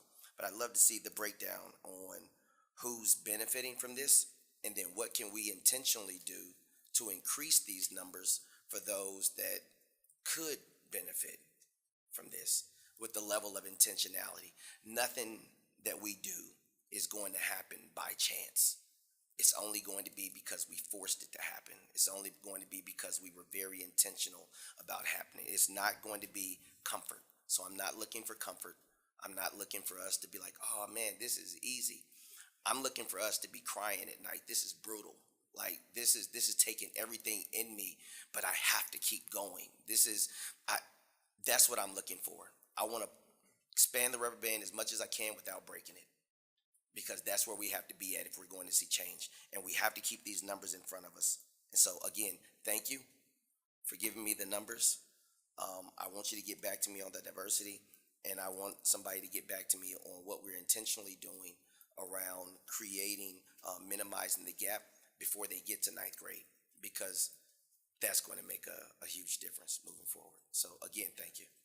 And I also just wanted to add, really quickly, that May, our middle school program will be up for presentation on some of that work too. So there'll be some bridging, but we'll also follow up. But middle school will be next month too. Yeah. Director Board members. I'll just close things out.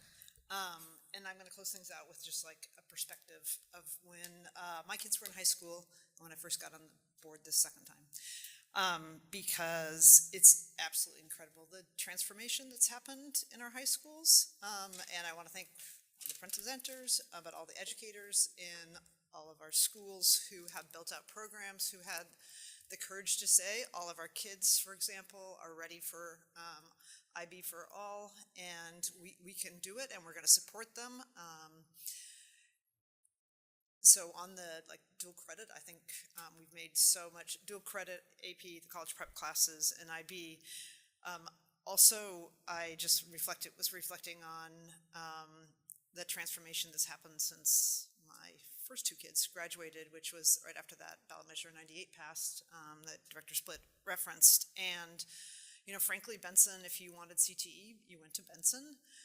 There was kind of some random classes at most of the other high schools, but definitely not career strands, definitely not strands. I mean, they may have been there was a teacher who had an interest who offered it, and then there also really it wasn't equitable offerings across the high schools, and we have a transformed landscape in our high schools now, and I think our students are really benefiting from that. We know that students are engaged in things that interest them, which I think is what CTE seeks to do, and then helps them into their next step. I'm so jealous of high school students of what they are exposed to. It's like, I want to go back to high school, sort of, not really though. So I just want to thank the whole system that built that out and are giving our students reasons to be excited to go to school. I know I had one child who there wasn't a lot of joy because the academic classes didn't that wasn't what gave them the spark, but I know CTE would have if they had it. I have, and I guess the other thing that we often don't see is that students head off to college with college credit, saving them money. They also, even if they don't, as you noted, pass the exams or take the exams, when they choose the college route, they're really ready for college, which are just also really important outcomes for our students. I guess one thing that, and I know I asked for this and I received it, but I think it would be good for the rest of the board, is this getting the disaggregated data, because I know we still have work to do. I'm sure we've made progress, but the last time we got it disaggregated, there was clearly work to be done still.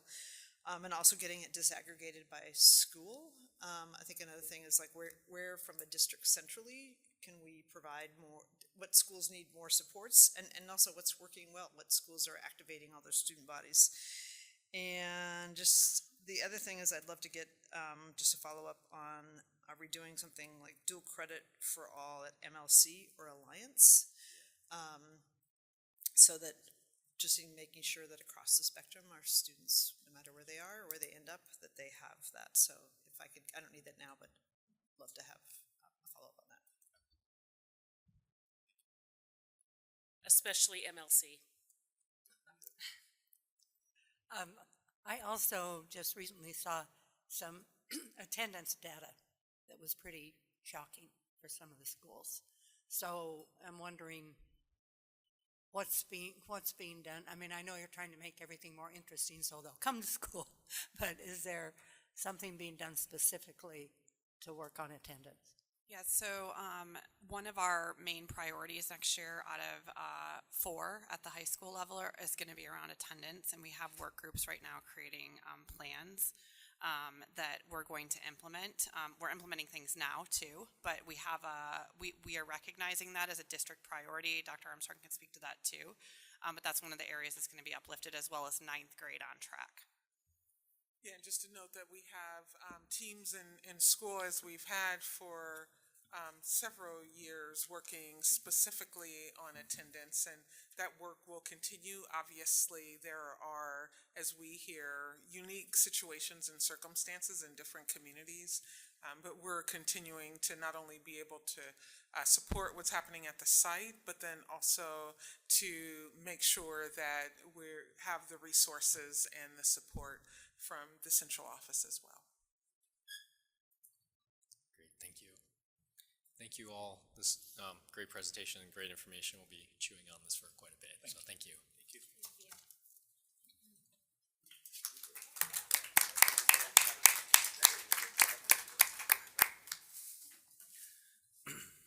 All right, next on the agenda is an overview of the integrated grant guidance application, which us as a board will be voting on in our April 22nd meeting.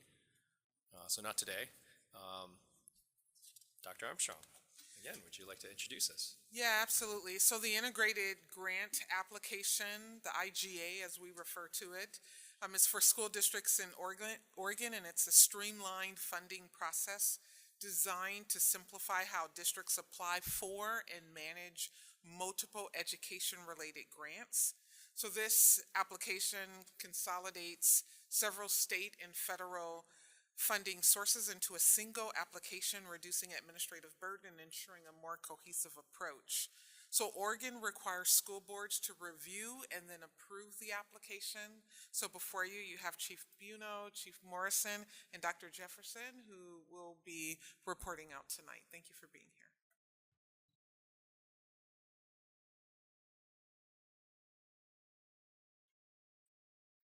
Give me a second.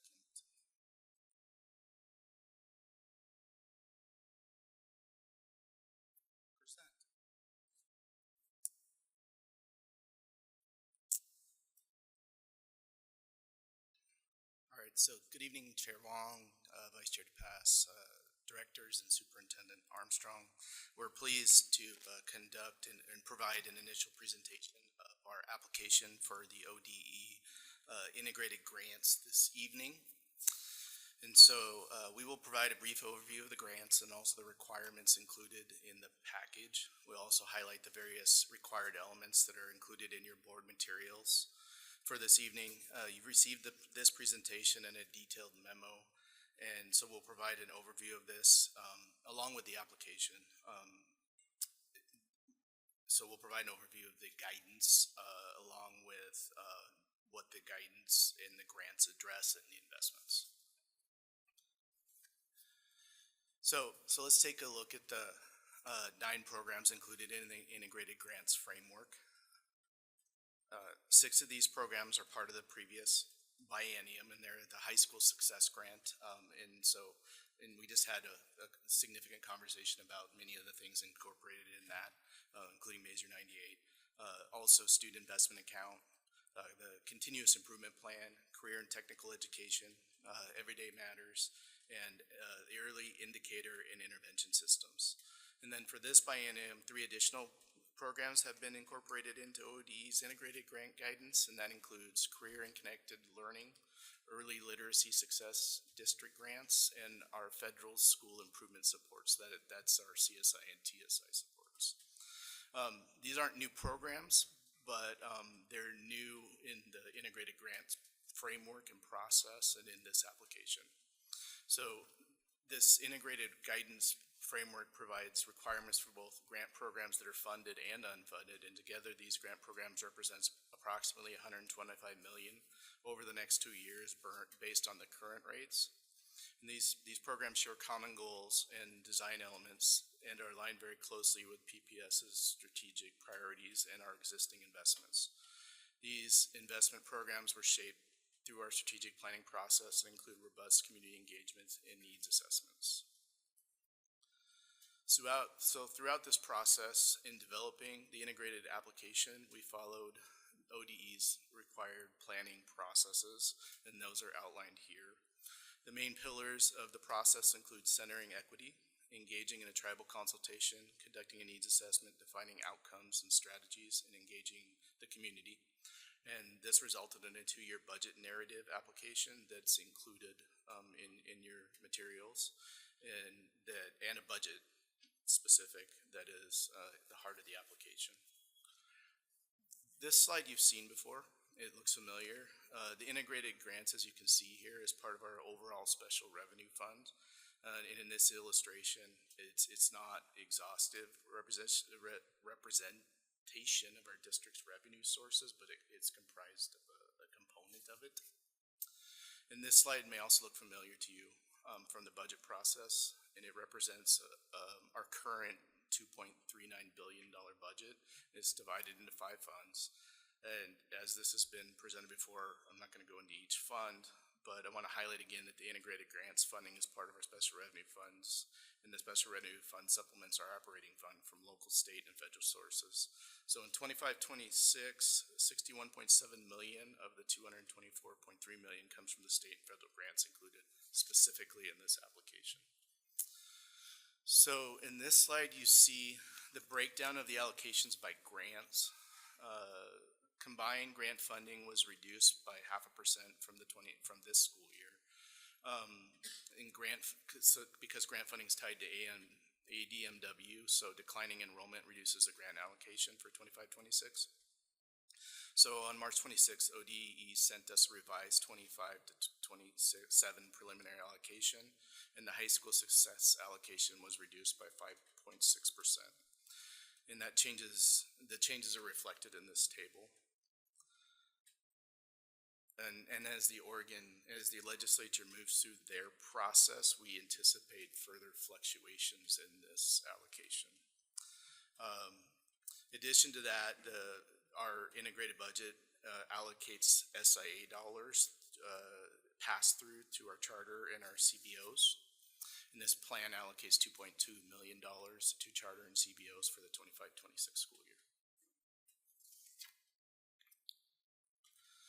So the PPS integrated plan outlined in the integrated guidance application prioritizes investments based on identified needs centered on enhancing inclusive and joyful learning experiences that ensure all students, especially focal student groups, have access to the resources and supports they need to demonstrate excellence.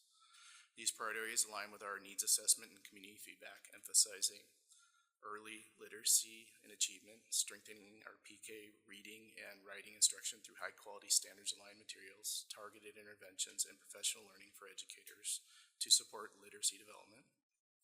K-12 academic success, expanding access to high-quality instructional materials and strategies, meaningful professional learning for educators, and targeted intervention supports to accelerate learning for students struggling with grade-level content.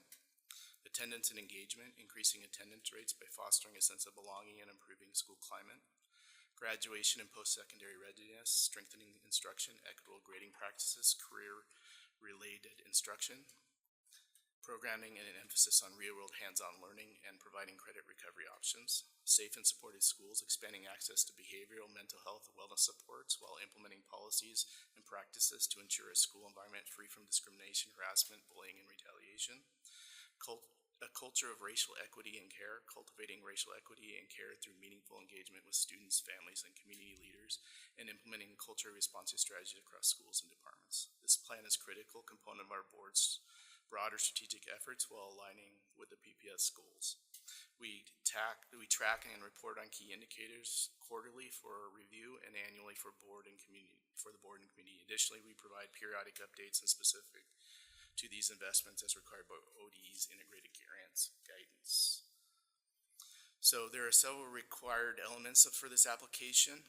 The heart of this application is represented in the narrative of the 25-27 integrated plan and budget, and they're all linked here for you to review between now and when we take a look at this again at the next meeting. These include outcomes, strategies, investments, and comprehensive description of the planning processes and all of the priorities. And the additional attachments are provided, supplemental and more detailed information supporting the narrative and budget process involved.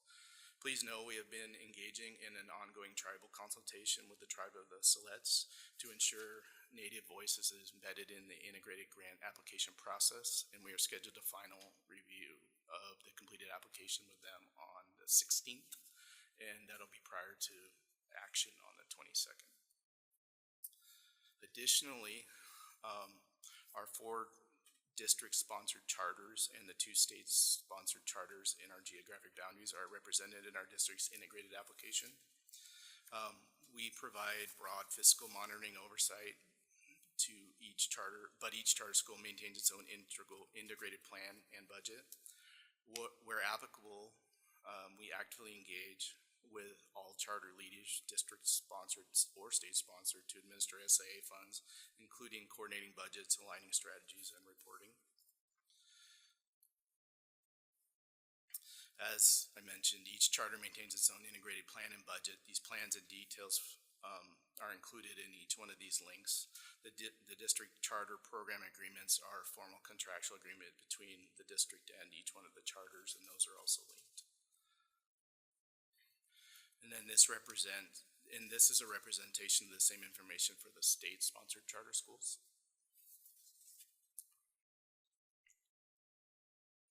Okay, and so this application is just one part of the integrated guidance, which requires significant time in depth planning and comprehensive reporting. And so we'd like to recognize all the PPS staff, which was spearheaded by Dr. Jefferson and the budget team, who have been involved in putting this all together, and all the community members and staff whose input has directed and supported this over the past several months throughout the budget process, and advisory forums, and the student groups, and their collective contributions who have informed the needs assessment and guided the development of this application. So with that, any questions? Questions? Thank you for the presentation. Just to clarify, the SIA, that's the account that came out of the Student Success Ask from 2019, which is new money. It's not insignificant, 45 one year and 47 the next year. And I'm wondering, when the grant application was put together, how closely did you align it with the board goals on proficiency, 3rd grade, 8th grade? Yeah, no, I appreciate that question.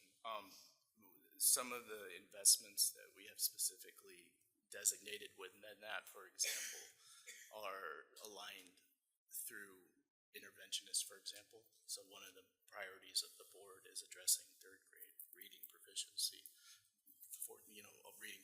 and one of the things that we support specifically with our SIA funds, for example, is our interventionists. And in addition to that, we also support other activities that support mental health. So we also support social workers, and so that supports students being in class, ready to learn, and those are some examples of ways in which these monies are supporting investment in staff that prepare students to be in school. So, And a follow-up from then, so unfortunately, following the passage of the Student Success Act, which was a major investment in our public schools, of course, we had the pandemic, and 2 years almost out of in-person learning. But we haven't seen a significant improvement or change or acceleration in student achievement, especially with the students that we were most interested in changing the trajectory. So I'm wondering, when you're putting together the grant, have you changed anything over the last 2 years? Like we're still, I say, seeing either regressions or like very small incremental, not to the amount that we need if we're going to get our kids to the level of proficiency we want. So I'm curious whether there's been any sort of change in strategy, or we need to double down on something else, or are we just continuing to do the same thing? No, I appreciate that question. So we do track the progress of each one of our investments, specifically in each one of the grants have different requirements or ways in which progress is tracked. And so I'll provide a general answer to that. So we do track progress specifically, and I'll give an example of SIA quarterly with how each investment is producing results. And like, for example, we'll talk about the number of students that are progressing towards their goals as a result of receiving reading intervention. And based upon that, we will make adjustments in what we are doing for the intervention and or how we're going about delivering the service. And we actually have been seeing positive results as a result of doing that track and in making that adjustment as a result of using that as an intervention, or using that intervention, or providing that service. I'm sorry. And what's the measurement tool we're using that is showing us that there's improvements? So we, to track student progress.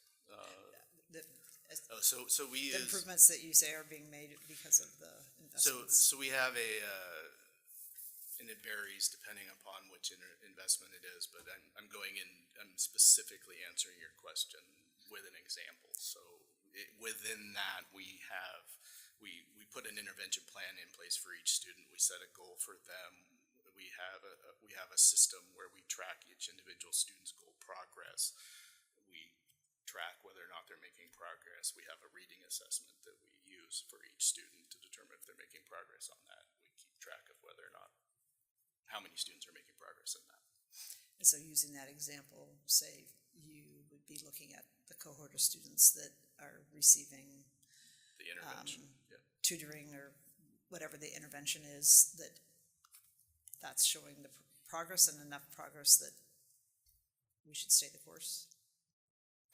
Yeah, as long as we're seeing students continuing to make progress towards the goals and which is towards grade level standard, then we continue to provide the service. And when we aren't seeing that progress, we adjust what we're doing with the students. Great. Thank you. Yeah, there's a lot of stuff to look at here. Yeah. And am I to assume that you've looked at all of these and thought they were worthy of, well, I guess we're getting money from them, for them, right? Or are we giving money to them? Which is so this is the application for us to receive each one of these grants from the state and/or the federal government through the state. Okay, and some of them won't even come up so you can read them. So it's, I mean, it's so tiny, there's no way, or it just doesn't ever come up. So it's a little hard to know what we're actually voting on. But I guess you have looked at them and said these are, it's good to have these, they're working. Correct. Well, first of all, and tonight we're not doing a vote. Tonight I'm just presenting the information to you to then look at so that we can take a look at it, I think, on the 22nd for a second, I guess, reading. I don't know, for a second look. For an actual vote then. We will look at the links in the board book and make sure that you can get into each one of them. And yes, through our feedback, community feedback session, through our student feedback session, through our staff feedback sessions, we have gathered input and looked and gathered data in each one of these things and feel as if these are the things that we need to continue to move forward with, yes. Okay, great. May I say a quick note also to your point about the, some of the attachments where you couldn't, if they did open, they were so difficult to read. And I don't even know, I tried to print one off. I don't know if it can be made any larger at all. I mean, the type is like 6 or something. It's, you can barely read it. Oh, sure. So, yeah, thank you. I'm just thinking for me, maybe for others, it might be helpful to have it printed so we have, you know, all the information accessible. Thank you. It's a lot of trees, though. I know, it's a lot of trees. I think I may know the one what you're talking about. It's She probably kills a lot of trees, but yeah. It's probably the spreadsheet that identifies like the specific item that is yes, like what it is, which grant it's funded out of, and how many like FTE it is. And, yes, yeah. it looks like an Excel Yes, spreadsheet. Okay. sure, we can get that fixed. Great. Director Slate? I'm gonna just keep cutting you off all night if that works for you. I just have a really quick question. I've noticed that, I think it's this effort that I've seen kind of touted as a streamlining effort that's supposed to make it easier for districts to apply for state funding. By the face you're making, I'm wondering if I'm asking this question, if I'm setting you up for something that you may not want to say. But I'm just curious if you feel like it is easier under this system, or if we should be continuing to advocate for it to be easier for districts to apply for and report on all of this funding we get from the state. And if you want to decline to answer, it's totally fair. Yeah. Thanks. Director Hollins? I just have one quick question. I want to piggyback onto Director Brim-Edwards. When we talking about based on our board goals, and you said you look at those that are improving to say where you want to continue to put money at. What areas based on our board goals are those? I think many of our investments in the SIA and our high school and beyond plan are specifically tied to or guided by board goals. I guess that's what I'm looking at. I don't know which one it is. To be integrated grant program budget, and so I'm looking at like instructional coaches versus interventionalists. Like, how do those equate to what's working in association with our board goals?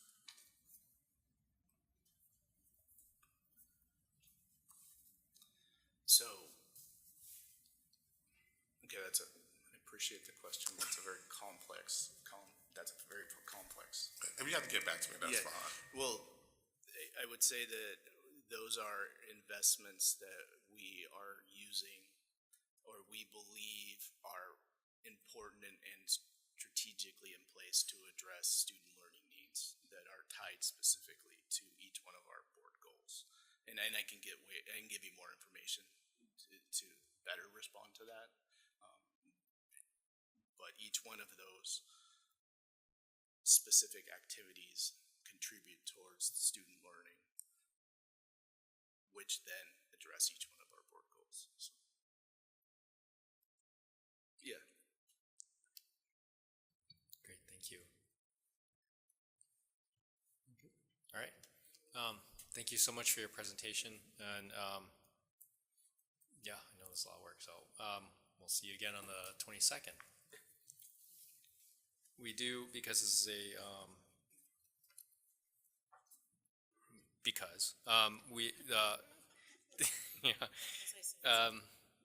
we're supposed to have have public comment. So Ms. Paula, is there public comment on this, the integrated grant guidance? There is not. Great. I had to ask. Thank you so much. Everyone gets a clap when they come up. All right, next up we have the recommendation for distribution for staff from the Parent Advisory Committee. Last May, the board revised the policy on parent fundraising with the adoption of Board Policy 7.10.020-P, district-wide advocacy and fundraising. The revised policy requires that effective July 1st, 2024, donations for staff positions may be collected only by the designated state district-wide foundation, a single combined fund account, which is managed by the Fund for PPS. A formula for the distribution of any funding to individual schools shall be developed in advance of the school year by the Parent Advisory Committee, shared with the school administrators for feedback. And a recommendation made to the Board of Education for its approval. Dr. Armstrong, and off to you. Absolutely. Thank you, Chair. Since the board appointed members to this advisory committee earlier this year, they've been working on a proposal for your consideration at the May 6th board meeting. So I'd like to invite the team to begin the presentation. Thank you for being here. Thank you. Roseanne is going to share the slides. I was having some technical difficulty. We'll just all introduce ourselves first. My name is Robin Ferrone, Director of Strategic Partnerships, and I staffed this committee. I am Katrina Huff, and I am a Benton Tech alumni, and I am a Benton Tech parent, and I'm a Portland native. I'm Annika Hoden, and I'm a student rep representing Roseville. My name is Daniel Levine, and I have a son going to Bridal Mile Elementary in kindergarten. So we had 11 members on the committee, and this is just a few of them. We also have Suzanne Clark over there, Roosevelt. And Trina Huff is our chair, so she's going to do the presentation today.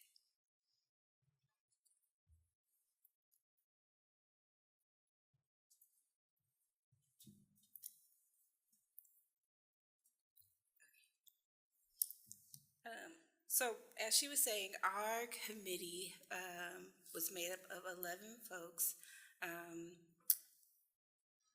different people from different clusters, and we had 2 student reps, which I loved having part of the group. What I will say is we had a very short time to kind of figure out what PPS is doing and how best to kind of distribute the funds. So I kind of want to say up front, I wish we had a little bit more time as this first kind of cohort. But we were able to, put together our recommendations based on what we had, and I'm very proud of the committee for being able to come to a decision. The purpose of our committee is to provide a recommendation to the Board of Education for the distribution of fundraised dollars for staff positions to fulfill the commitment of the district-wide advocacy and fundraising policy, the PAC charter. As a newly chartered committee that reports to the board, all meetings were publicly held. All meetings were publicly noticed and live streamed. 6 meetings were held from February 12th to March 26th. And so our meeting materials and recordings can be found online on the PPS website. Next slide. Yes. So we spent a lot of time trying to just come up with a criteria for our decision making. We wanted to have a collective impact that was district wide.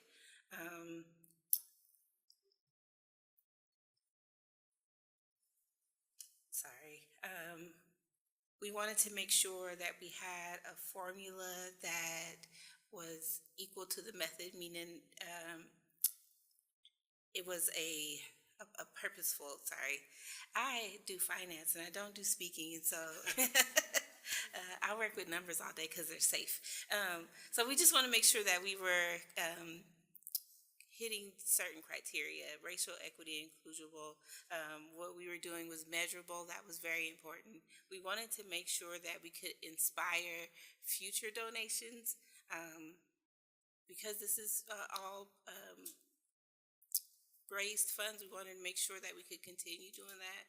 We wanted to make sure that we were building community around the money that we were spending. We wanted the community to feel like we did the best that we could with what we had. The policy is designed to foster a spirit of community and shared purpose and facilitate collective impact on behalf of PPS students. Given our common mission and vision, this district encourages parents and community groups to advocate, fundraise, and support improving the educational experiences district-wide in alignment with our racial equity and social justice values. So that's like the excerpt from the policy that guided our criteria and decision-making. So that was why we were sharing that. So this is our recommendation. We had a little more than $1 million. It's not, maybe the next slide, sorry. Next slide. Yeah, thank you. We had a little bit more than $1 million to work with. Our goal was to serve as many students as possible. We had a few different types of things that we could do. We were looking at education assistance. We were looking at technology that we may be able to incorporate, and we were also thinking about maybe other outside programming outside of just putting folks in the building that might also help.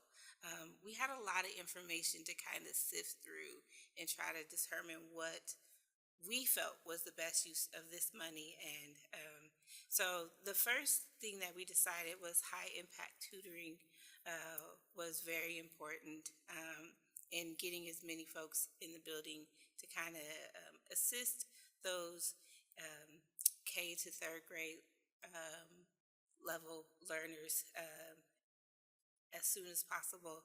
And so we decided that learning acceleration high impact tutoring should receive $660,000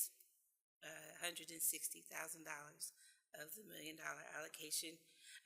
The second thing that we were all in agreement on is the IXL digital math tool for 9th and 10th grade students. This tool was a very high return for the amount of money that we were able to kind of allocate. And so we felt that it would have the kind of the best impact as far as technology goes and what we were limited in being able to do. Another area, so those were the recommendations that we had kind of around service students and getting those folks in seats. The other things that we thought were important were boosting community schools, and that means providing food funds to food pantries. We have 20 community schools, Title I schools, and where $200,000 is not a lot, we felt that it was enough to start food pantries in schools that need them, that don't have them, and give a little bit of seed money to those ongoing food pantries that we have. And then the last thing that we were really adamant about making sure that we did was making sure that we could do this again over and over again. And so we decided to spend about 10%, which is not much, to seed fundraising for the future, so that we can get folks excited about giving in raising those funds, maybe coming up with a strategy, because we need about 4.4 million to get one EA in every school. What is it for? What did I say? Yeah, 4 million would be like a halftime EA. A halftime EA in each of the schools. And so we want that to be the goal for next year, because our goal is to really put people in the schools and doing that as effectively as possible. Next slide. And so this kind of highlights the rationale for our recommendation. And I kind of hit on a little bit of it. Our number one priority was to add student-facing staff in schools. That was the thing that we kept making sure was our, what I want to call it? Highest priority. Yes, thank you. And so the IXL digital platform, we decided this allocation will also impact high school students. And it, like I said, it hit a high number of students and increases math success, where we are showing that a lot of the high schoolers are struggling in math, especially when they're doing the transition from 8th grade to high school. Full food pantries, according to the needs and assessments conducted by PPS, community school site coordinators, and access to food was a need. And so we decided that was a priority for us, funding those families, because hungry kids don't learn as well as kids that are fed. And fundraising, as I talked about, we just want to make sure that we can continue to do this again. This year, we are doing a 10% fundraising model. We are hoping to start an endowment that can not just seed 1 year, but it potentially continue to provide funding over and over in the future.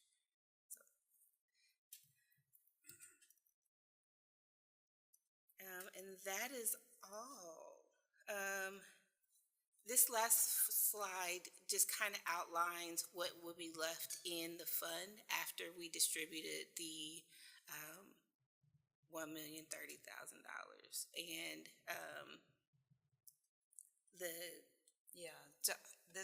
we anticipated the board might have questions Right. about, and so we weren't going to go too deep in it. That's why it was an appendix, but just to kind of give you a financial snapshot. So,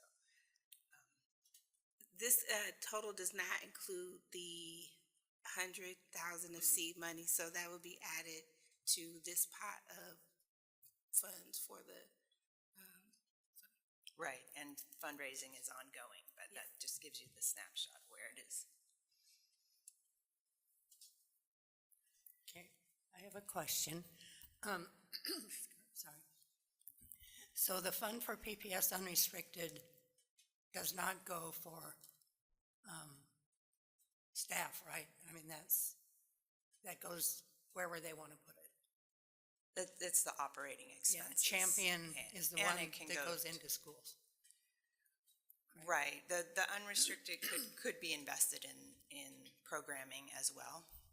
If Yeah. they do, but could not be for staff. Is Champion only one that can be for staff? Well, the Champion PPS Schools is the branded district-wide campaign for staffing, For yes. staff, okay.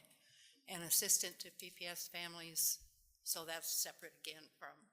So those are ability to restricted staffing. gifts that started coming in under the COVID relief fund and then became a crisis relief fund, and now we're kind of calling it assistance to PPS families.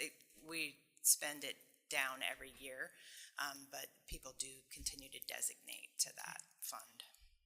Oh, so that's a separate fund, okay. And then how are you deciding which schools will get the tutors? That will be up to the Learning Acceleration team to put together a proposal based on the budget that they have in next year's budget, and looking at these as additional funds to help support that programming. So that the guidance was given that we want to prioritize elementary school for high-impact tutoring, so it could be K-3 and additional grades if possible, or additional schools or students. So you're leaving that to staff? Mhm. Okay. Yeah, smart. Thank you so much. I was really happy to read through the presentation earlier a few days ago, and was also kind of just doing the math. I love that the return on investment for the digital algebra programming is amazing at about $10 per student. The high impact tutoring also seemed high relative to the other two investments, but I think it's a great place to put our investment. And the food pantry is obviously very responsive to the needs of the community right now, so I appreciate that too. I also love the vision of getting to at least a half-time educational assistance in every building, because it's needed. And to your point about where you asked my question about where does the high impact tutoring go, I would suggest, yes, focus on the early grades to get kids up to par. So thank you so much.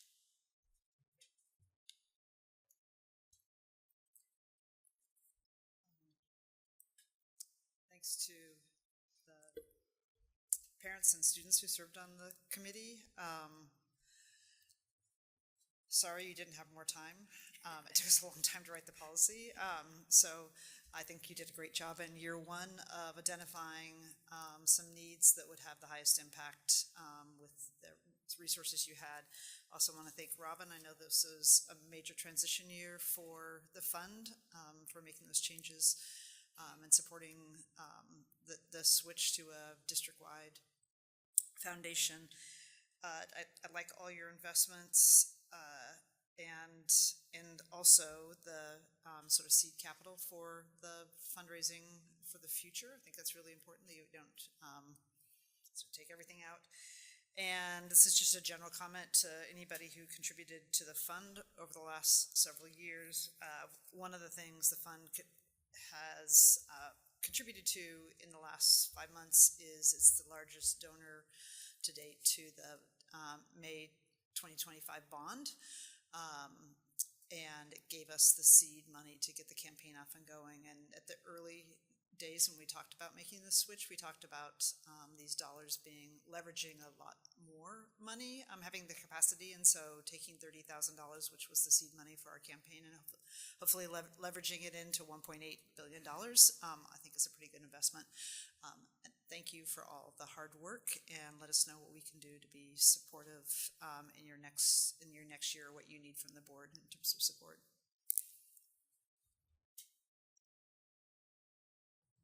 Great, thank you.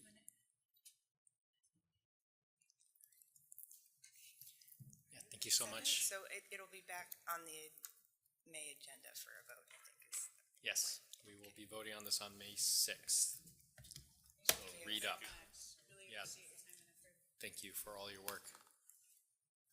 You get a clock too, right? Chair Wong, this will be voted on April 22nd. So if there was a April mistake. 22nd. Yes. Okay, it says May 6th here. Yep, my mistake. Okay, April 22nd, you have less reading time. All right, next up on our agenda is the update on the draft modernization designs and cost reduction. Dr. Armstrong. Yeah, thank you, Chair. So as requested tonight, we have the sharing of the draft modernization designs and preliminary cost reductions. We have Stormy, as Senior Director. Stormy will introduce the team.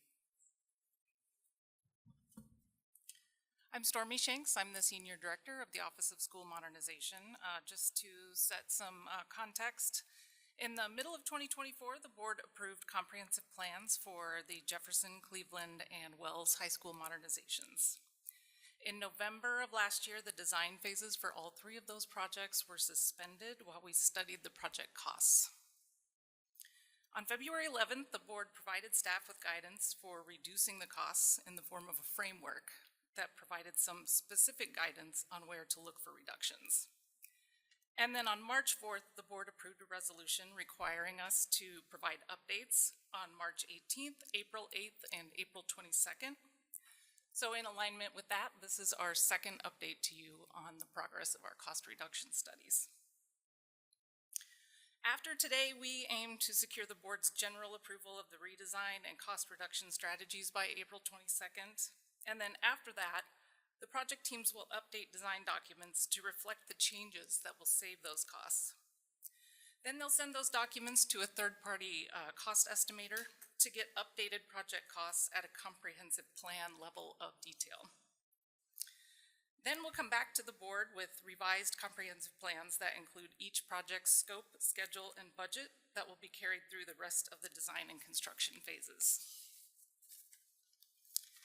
In just a moment, the project teams are going to provide their specific project level updates, but combined, the project teams have so far identified strategies that are expected to reduce costs by $33 to $67 million in total.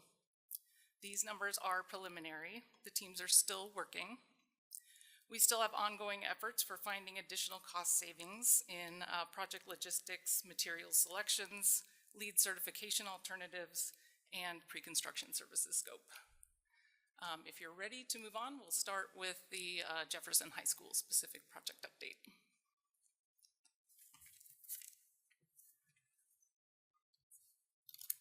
Yes.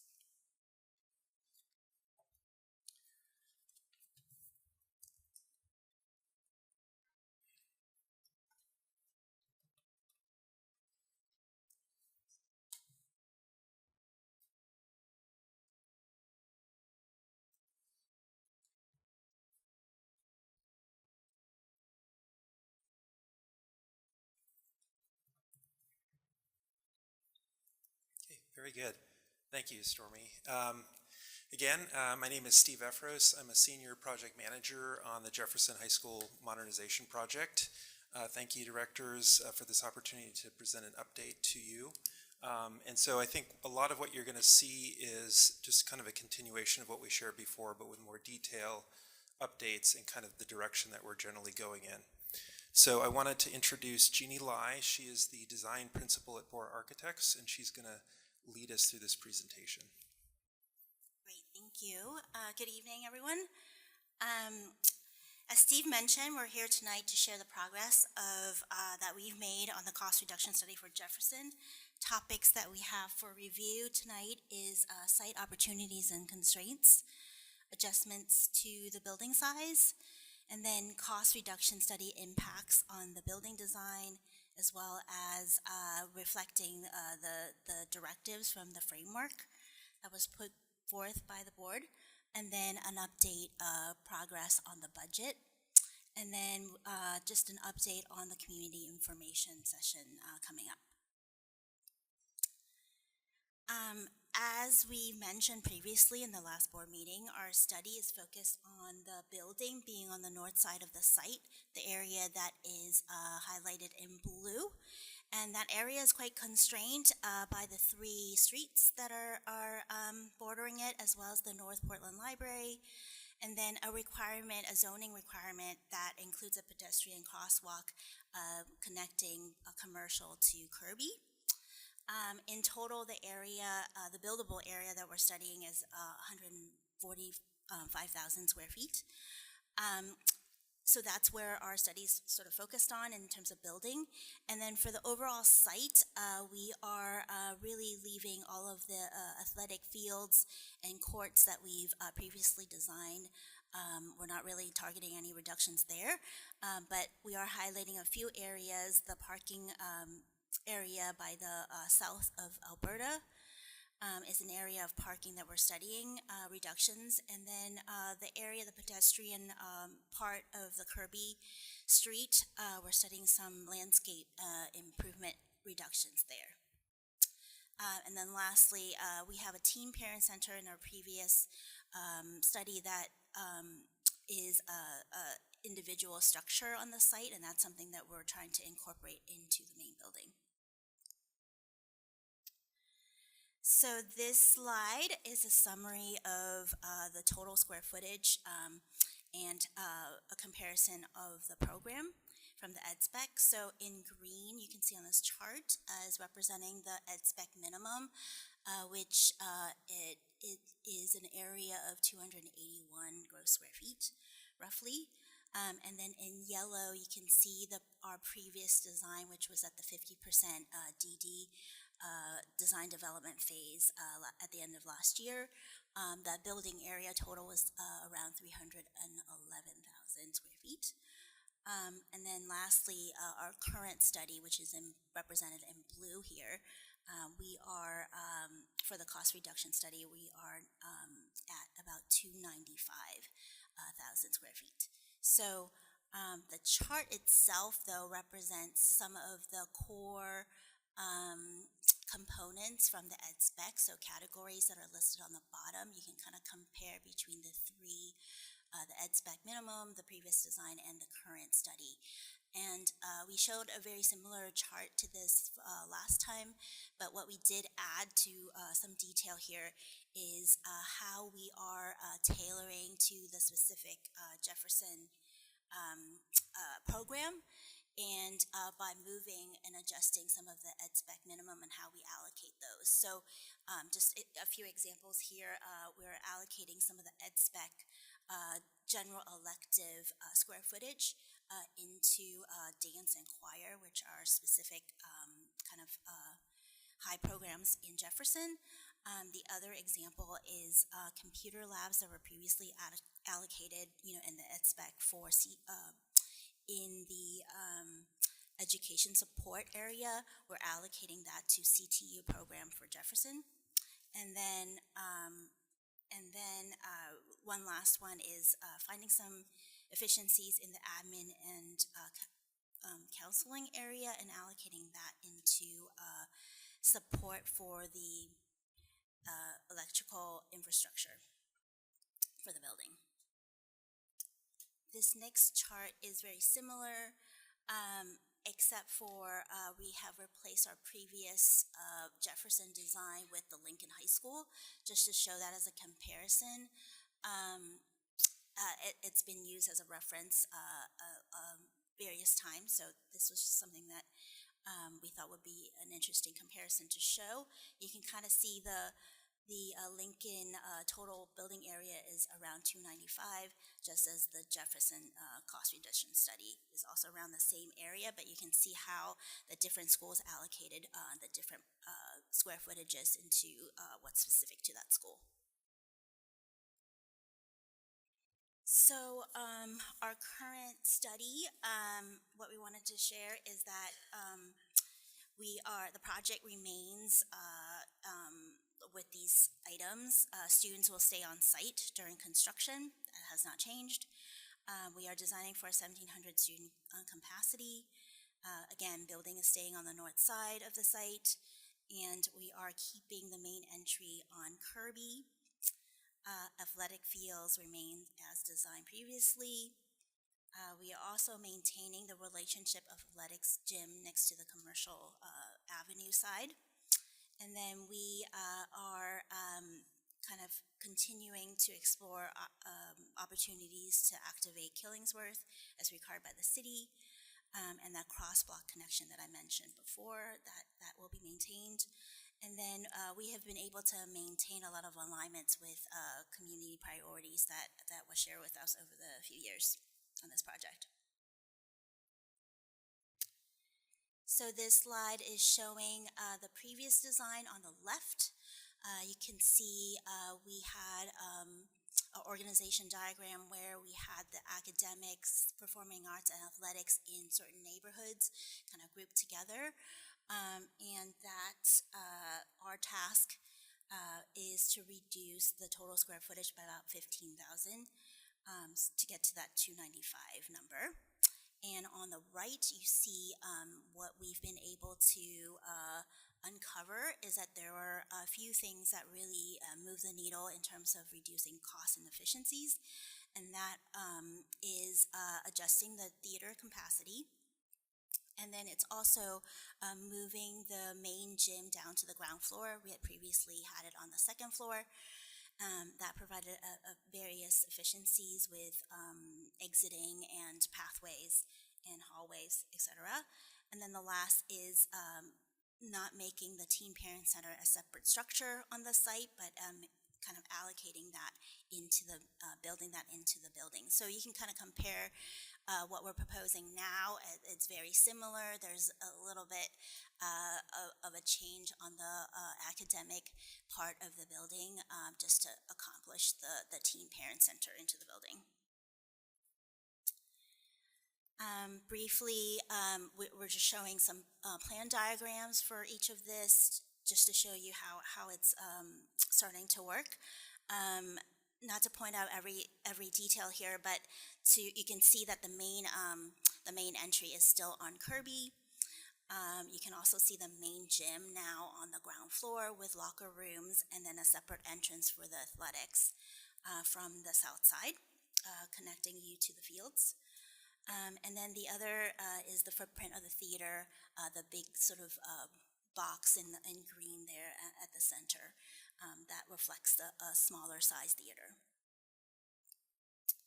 And then on the second floor, we still have the Aux Gym on the second floor, along with the rest of the athletic program, weights, mat room, etc. And then on the north side of the site, we have dance program and the arts program organized, and then on the south side, classrooms. And then the third and the fourth floor are very similar. Those are really the general ed classrooms as well as the science classrooms on both 3 and 4.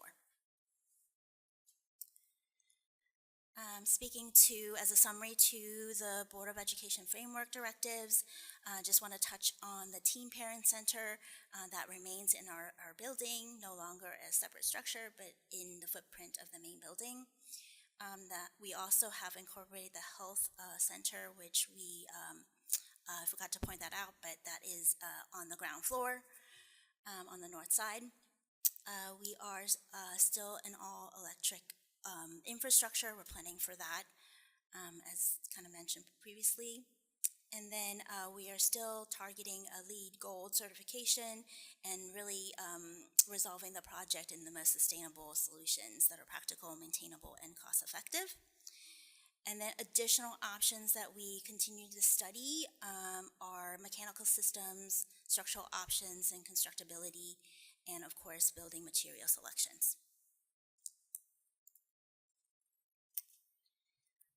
Still in progress, but we've been able to work on our budget with all these sort of new ideas and reductions, and giving this in a range at this early stage, and we'll come back with a little bit more detail, but right now we are comfortable with sharing a range that is a saving of between $33 million and on the the high side of savings, and then to about $25 million in savings for the project.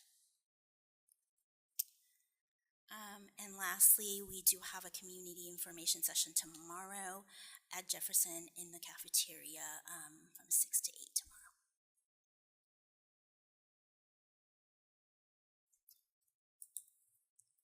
Can we ask questions before we go into the next one while we have this? Yes. So my first question is going to be one I have for all the teams. I really appreciate all the work, and I think visually it tells a story. I would like to know specifically where we're going under the ed specs and where we're going over, just so we know. For example, are we having fewer classrooms, or that echo? Fewer classrooms, or are the classrooms smaller sizes? What are the trade-offs? And it's kind of hard to tell. You can see globally that you're making some trade-offs, but I think we should know that because these are buildings for 100 years, so that would be something I'd want for all the designs.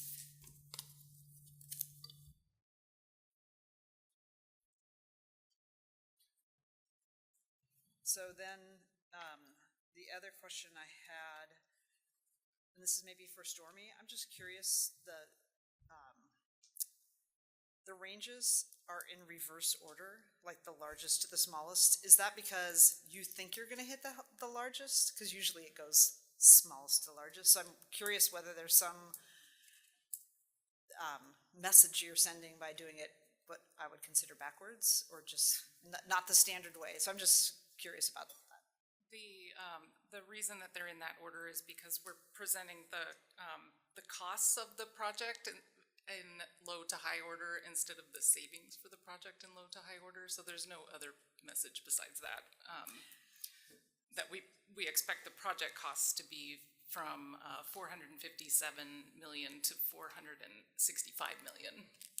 Okay, and the cost reductions are inverse of that. Okay, Correct. I was wondering about that.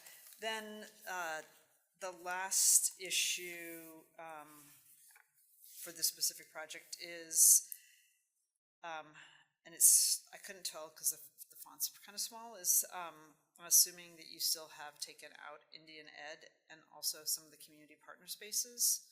And I know those were over ed specs or above, but again, maybe that would follow in, I want to confirm that those are out, but also that would fall into the category of things that are either been taken out or over or unders. Is it taken out? Yes, at this point, that's the assumption. Yeah. Okay. And those are the only questions I had. Thank you for the presentation.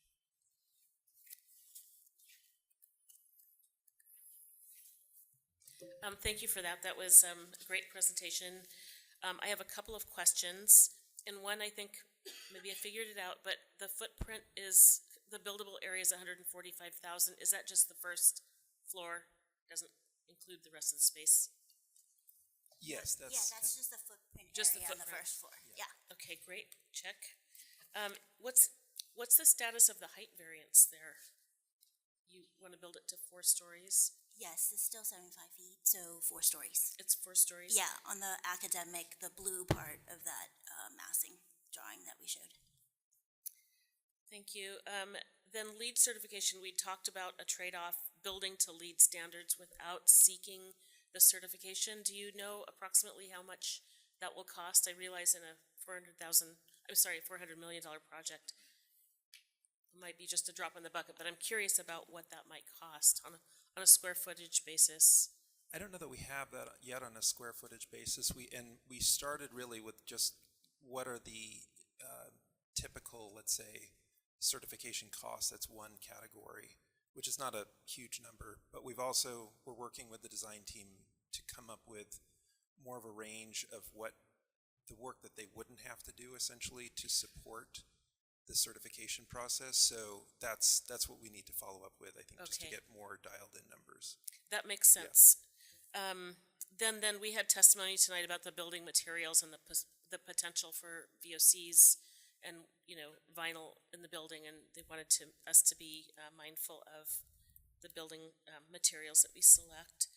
And then the last thing, to Director Brum Edwards' point, is the Indian Ed program. It needs a home, and it needs a permanent home.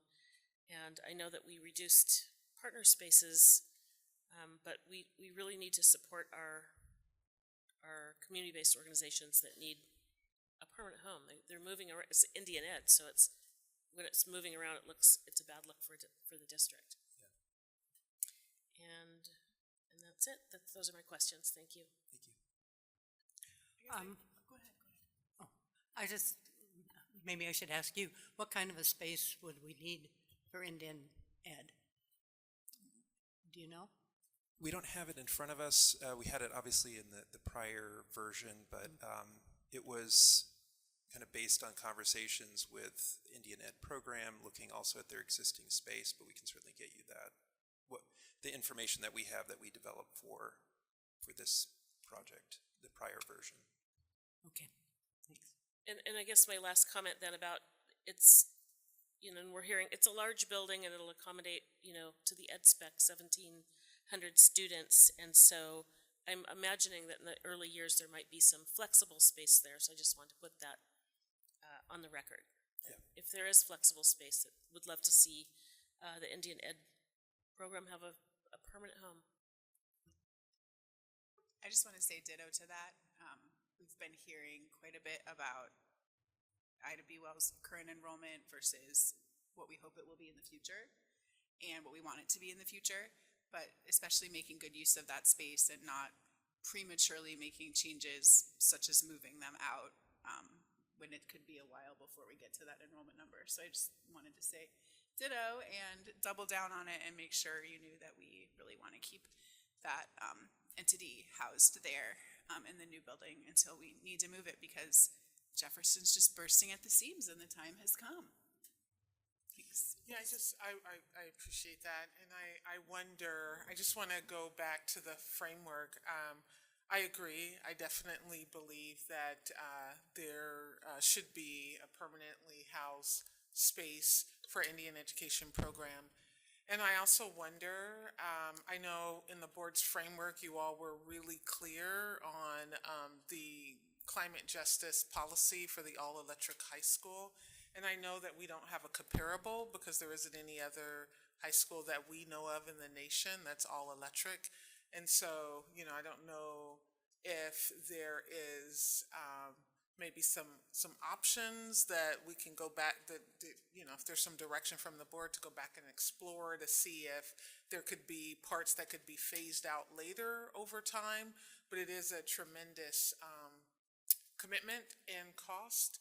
And so, it's sort of that, if not this, then what, right? And so if we want to add something back, then what in that framework are we willing to adjust or let go for right now? I'm going to go ahead because I feel like this adding back comment or like assertion is maybe a better word, but sounds a little loaded. But I'm not suggesting that we add it back. I'm suggesting we're building the school to fit 1,700 students. We know we're not going to have 1,700 students to start with. So can we use a flexible space or somewhere in there that could work in that way and then evolve over time as the number of students increases? I'm not trying to think of it as an add back, but just like a flexible use of space that will be unused for at least some chunk of years at the beginning. So I guess my question would be, if that happens and say the population do get back, then at that point, do we say the Indian space have to be moved again? I mean, so I guess what I'm hearing what Julia Edwards is saying is that let's try to find a permanent space so that they, 5 or 3 or however many years it is, they don't have to be uprooted again, type of deal. I just have a couple questions. Thank you for channeling me, Director Hollins. I think they also want more than just 2 classrooms or 2 spaces. Yeah. I was just going to add that we figured out 3,000 square feet is the Indian Ed program, roughly. Okay. And I'm just a question around that. Do it have to be at Jeff? Is there like at Cleveland or Ida B. Wells where we're looking at those options as well? I don't know that we really know. I think it's an historic program or location at Jefferson, so that was sort of the built-in assumption during the prior version of the project. But certainly if there's a larger discussion, I don't know that we're aware of some of the other options. It's at Jeff now. So. Yes. I have some historical because I'm old. So I know that when I was a kid, the Bow and Arrow Club was meeting not far from Jefferson, and I believe still meets in the same place, not far from Jefferson. So I think there's a place-based tie to the place that I think is really valuable. So Just to go back, as you might recall, the Indian parent community came and asked, they identified several sites and specifically what they were looking for. And I think it's it's a different conversation maybe than Jefferson because they did identify some space and what they were looking for in terms of community. And it wasn't just the Indian Ed program, which is sort of a PPS program, but some other pieces as well. So I think we could refresh that proposal and circulate it around, but it's maybe not Jefferson's issue to address. Thank you. So the question I had too, when is the bid for the contractor going out and what timeline are we looking at as far as getting this thing going? For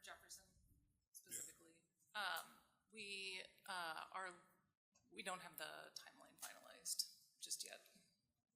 So do we have a timeline of when the bid is going out for the contractor? It should be in the next, we're hoping in the next 2 to 4 weeks.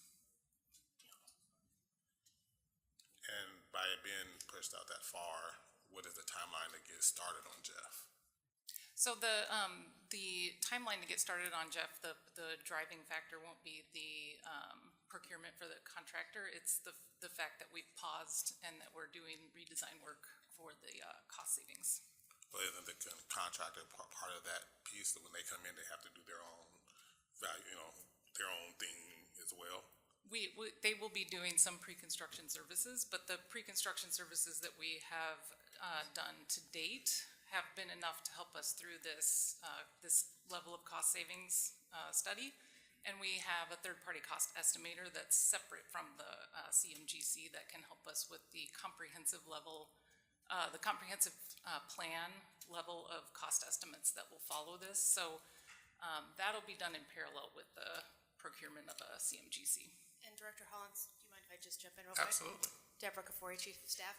Thank you, Stormy. I just want to assure you that rebidding this is not going to slow down the project anymore. I'm just going to reiterate what Stormy has said. But I also want to assure you all that we are going to fast track the CMGC bid as quickly as the law allows us to do. So there's already rumblings out there in the contractor community. So I think that we feel confident that we're going to get somebody on board as quickly as possible. Okay, so, and that's still the 2 to 4 weeks before it even goes out to bid. Then how long after that till they get selected and then they start the initial contact with the job?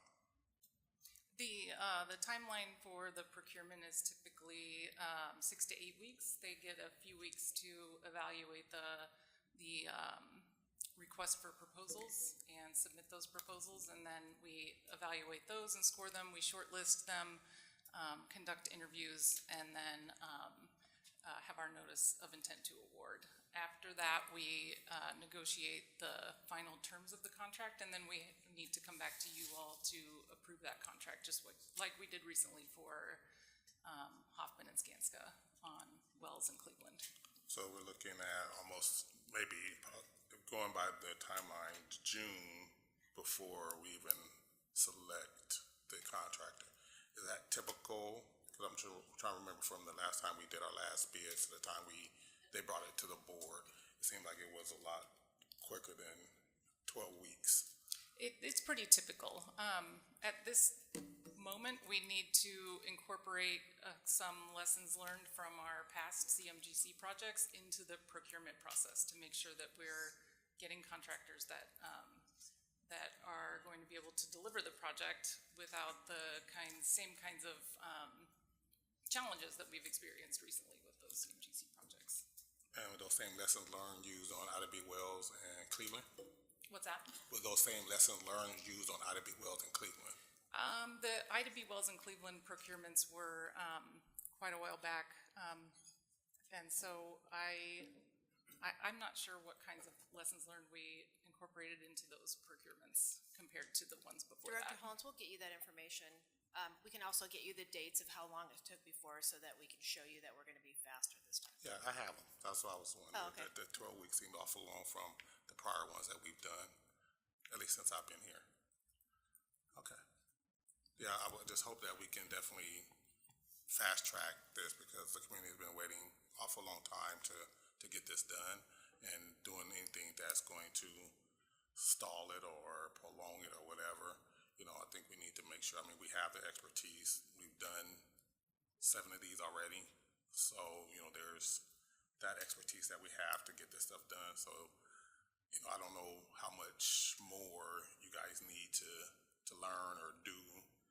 At this point, you guys are experts, and so I will hope that you guys use your expertise so we can fast track this as soon as possible. Thank you. Yeah, I agree with that, and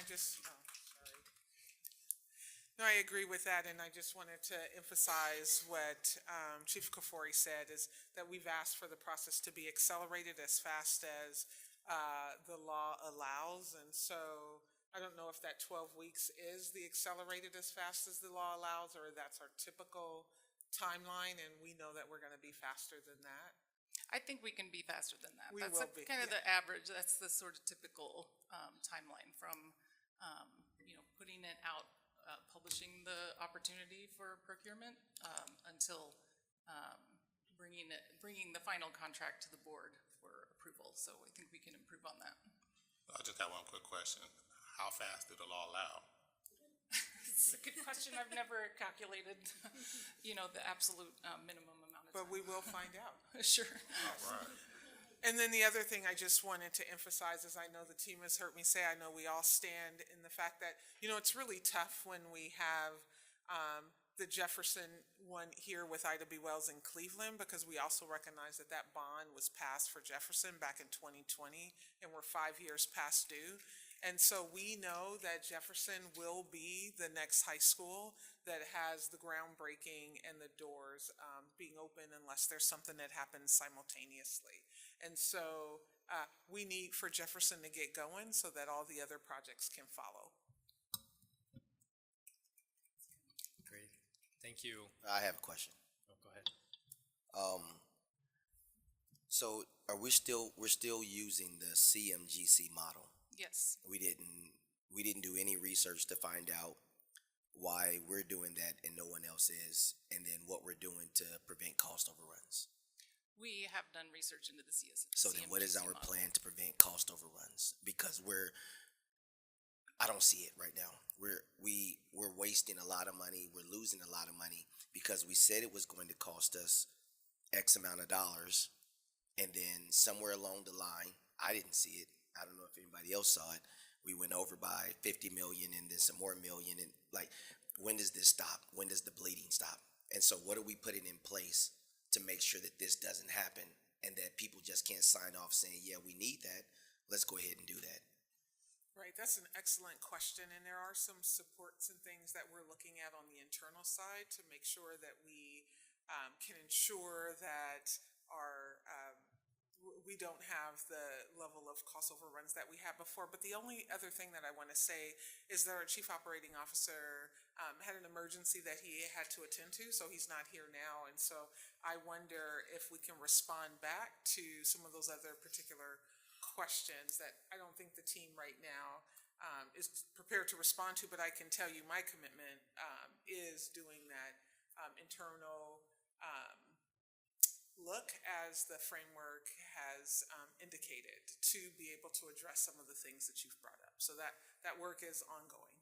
And Director Green, I will just jump in and say that we have a new superintendent and we have a fairly new director of the Office of School Modernization.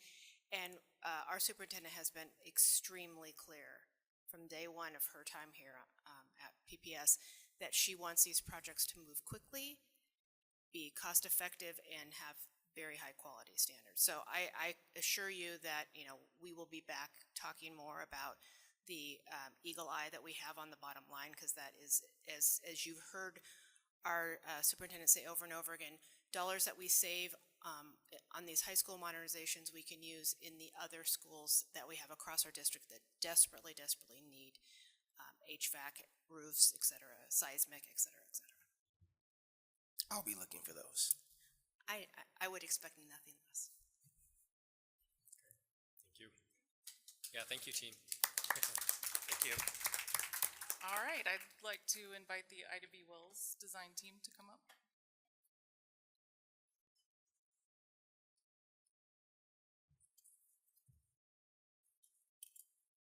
Good evening, my name is Donna Bazayo. I'm the Senior Project Manager for the Ida B. Wells project, and with me I have Steffi Knudsen, a principal with Bora Architects, to talk about Ida B. Wells.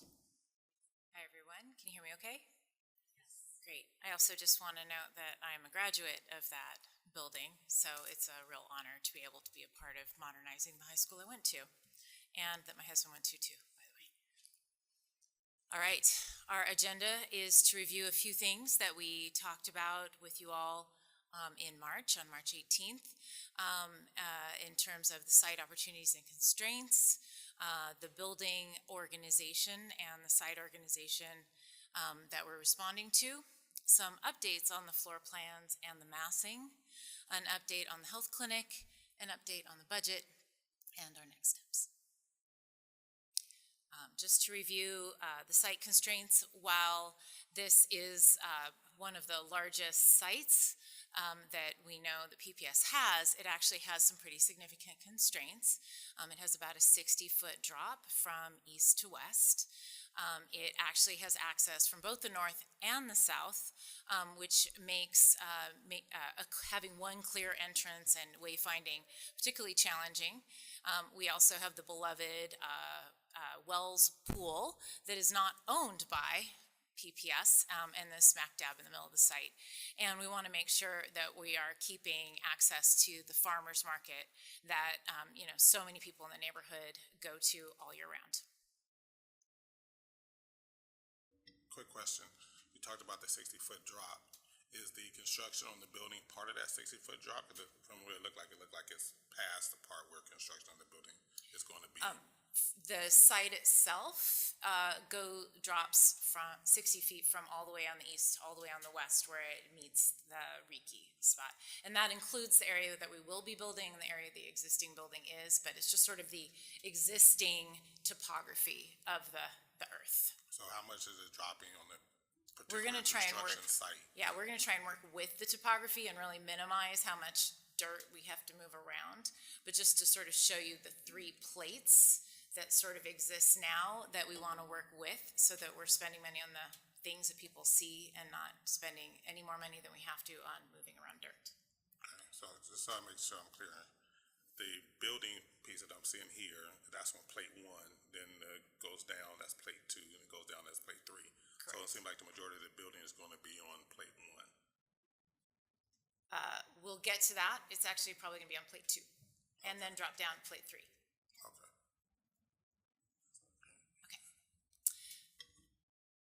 So what you see on the left is the previous comprehensive plan.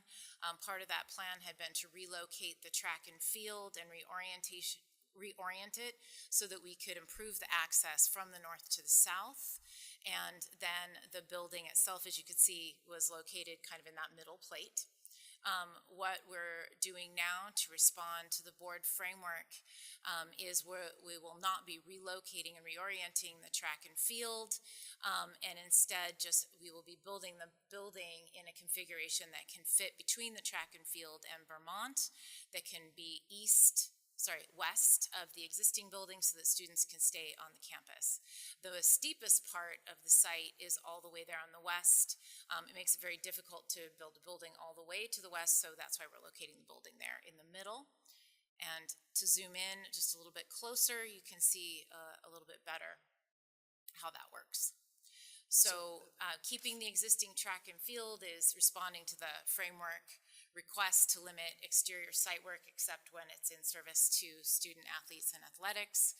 And then the new building has been reduced in size a bit to be 295,000 gross square feet. And if you see where the existing school is, the existing pool, and the existing track, you can kind of see what's left for where a building can be built. I have a question because I was on the facilities committee when we actually did the first pass of it, and we made the choice between this sort of configuration and then the field moved. And my recollection is that it was $7 to $8 million more.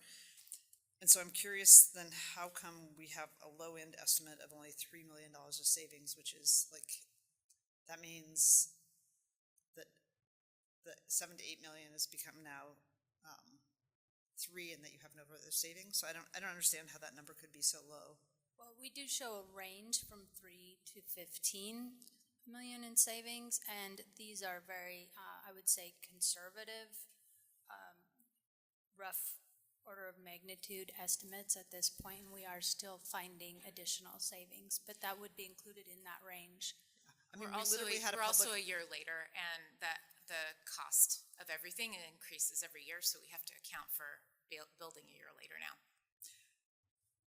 Right, but we had just that one specific issue, and actually we're not doing anything, so there's no escalation. It's leaving it where it is? I mean, so you'd think if you actually if you did the tilt, you'd actually be, the escalation would be greater a year later, but we're actually not doing anything, so it seems like at a minimum, we'd still get that savings, which I say was pegged at $7 to $8 million, I believe. This reconfiguration means we have to completely reconfigure the building design, so we're actually having to start over on design. So we're actually going to be a year later in our design and construction.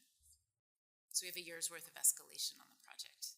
Some of the savings that would have been realized from not reorienting the field is being offset by additional design services to redesign and also from additional escalation that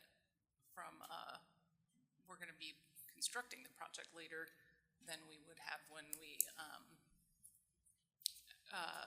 had the approved comprehensive plan scheduled. Can we get I mean, if we can we get a, like an itemization of how much the additional architectural fees or planning fees are gonna cost additional from this year to next year? Or each year? I mean, 'cause I understand about escalation. I run a business as well. Yes. So for instance, sometimes payroll don't escalate every year. Sometimes materials don't go up 8-9% every year. Sometimes they only go up 2 or 3% a year. Sometimes they don't go up at all. Right. Depends on how you're buying your materials. So I would love to get some kind of itemization on what those escalations look like, moving forward. That would be great. Certainly. Yep. I guess I just follow on, it's like, so if you still, for example, we're gonna achieve 7 to 8 million by leaving the track where it is, but somehow it's off by something else, I think it would be useful for us to see the puts and takes, because, I mean, even if it is on the low end and it's a very big caveat that we're still got a lot of place to go, like $3 million is, frankly, it's probably not worth the design service to have redone it. So I'm just curious, that number seems very, very low, considering all, like, we're reducing the square footage, we're leaving the field the same. We should get some construction fee costs or redesign reductions because the square footage is less. Right. So I can't see how we're just pegging that at like $3 million. Yes, we'll share some more of those puts and takes and a more itemized version of the both the cost savings and the things that will increase based on kind of redesigning and building later. We'll have that update for you. And if the kids are staying on campus, why is the construction starting later? Because we're moving, the project had progressed in the design phase through the end of the schematic design. And so in November, when we paused the design phase, now we are redesigning. So we'll have to go backwards in the design process and start from early in the schematic design phase after we get these cost savings redesigns implemented into the design documents. So are we talking about a matter of a year, or are we talking about maybe months? The schedule is, once we get, each team is building a design and construction schedule that they would be able to implement if they were the only project being done at a time. Then we'll take those schedules and weave them together into a feasible schedule for us, and that the market will bear. And that exercise is not complete yet. But that will be in the updated comprehensive plans that we bring to you later. So that exercise is in progress right now. Okay, so is it more of our capacity to keep things on schedule, or is it the construction company schedule? It's kind of how much construction the market will bear at a time. So it's not the individual construction companies, but kind of the availability of labor in the market. And I think one of Dan's previous staff memos about bond planning kind of addressed this risk of running 3 modernization projects very concurrently. It's also our capacity. So our, Otis's capacity to implement and commission all of the IT systems in each of these buildings. If they were to open on the same day, that would be a very risky proposal. So we need to take these projects, weave their schedules together to mitigate that risk. I was just going to ask if we could hear the rest of the presentation and then ask questions just to move us along. Okay. Moving on from the site, this is a 3D view of how that particular massing fits on the site. We still have a 4-story building that houses most of the classrooms on the southern bar of the building, and you can see that in the blue. In the kind of purple area is the performing arts, and we were able to decouple the performing arts from some of the classrooms that could really simplify the structure that was around them. In that yellow, kind of up at the top, we've grouped most of the athletics into a neighborhood, and then between them is the commons. And then just from a program standpoint, this is a similar graphic to what you saw from the Jefferson project that compares the core program areas, and that's kind of being cut off. There you go at the bottom. The core program, the performing arts, PE, athletics, educational support, and community programs, and comparing the ed spec, the Lincoln High School that's been referenced often, and where we're at on Ida B. Wells. And you can see that we're pretty close generally, and there's a little bit of give and take that's specific to Ida B. Wells, and within that 275,000 square feet. How does that look when we test fit the program within the building? And just want to be clear, this isn't a full design. This is just, can we fit the spaces that we need to in a logical way that will work for a school and make sure that fits, and then in schematic design we'll actually be able to design it. So again, that purple area are the performing arts areas. You can see the bigger box that is a theater. You probably can't read those little words, but it's basically the program that surrounds it. We've got the aux gym on that entry-level floor, and then because the site slopes down, the main gym is actually a level below, but on grade, so not on a second floor. On that lower bar, you can see that pink area is administration counseling, and you can see we're holding space for a health clinic because that is a hope and something that the school and the administration are still working on. And then we've got the blue area that are the academics around it. When we jump down to that lower level, you can see we have a partial lower level. Again, we're trying to work with the slope and minimize any kind of basement-like construction. And down below, we have the main gym, the athletic support. We've got the kitchen and the servery and the wood shop that can all take advantage of that loading area down there. And those can open out onto the fields to the west and to the north. Jumping to the second floor level, you can see that we start to have a very efficient classroom bar, and we've got classrooms on either side. We've got support spaces, restrooms, and stairs located in the middle. This is very similar to the configuration that you have on Lincoln. And then on the third floor, again, full bar, and then a partial fourth floor. So it's a very simple plan that tries to just consolidate and have efficient structure. Just to reiterate on the health center, there is no health center right now, but a commitment is in the planning stages, and there's lots of talks going on. So we are holding space for it within that 295,000 square feet, but we're trying to make sure that we locate it in a way that can be flexible in the event that a provider can't be identified. Here's that budget that has been referenced, and that low and that high. The Ida B. Wells project started off actually a little bit lower than some of the others because we've got a bit simpler site to work with. And then right now the current range is between $439,500,000 and $452 million with the savings that you see there. So I have another question, because this is how this all came up before. We're talking about $450 million buildings. You know, I'm not seeing cost reductions. I mean, we literally talked about that in November and January and February and whatever, but we're still talking about $450 million buildings.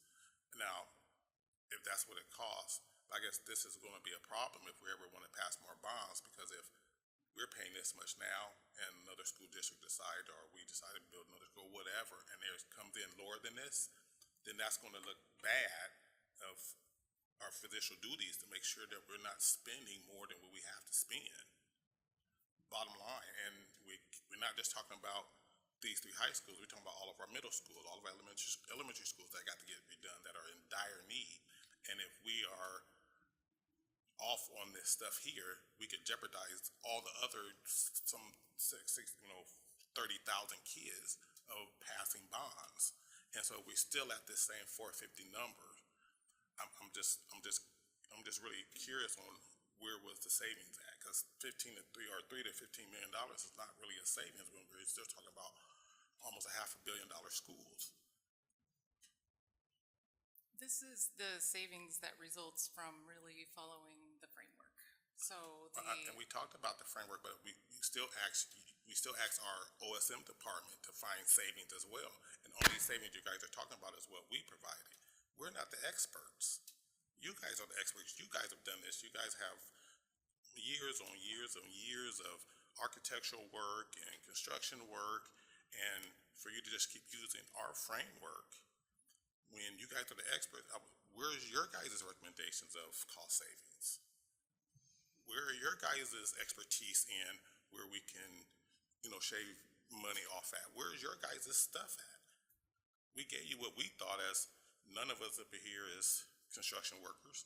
None of us here is design folks. None of us here is architects. Where's your guys' expertise on cost reduction?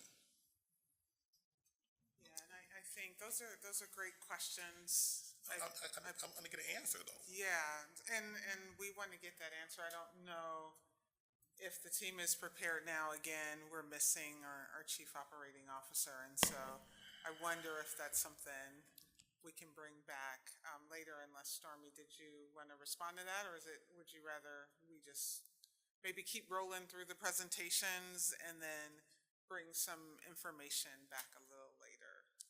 That would be great. How does that sound? Okay, Can great. I ask one question about that? That slide that was just up. So the 20 million,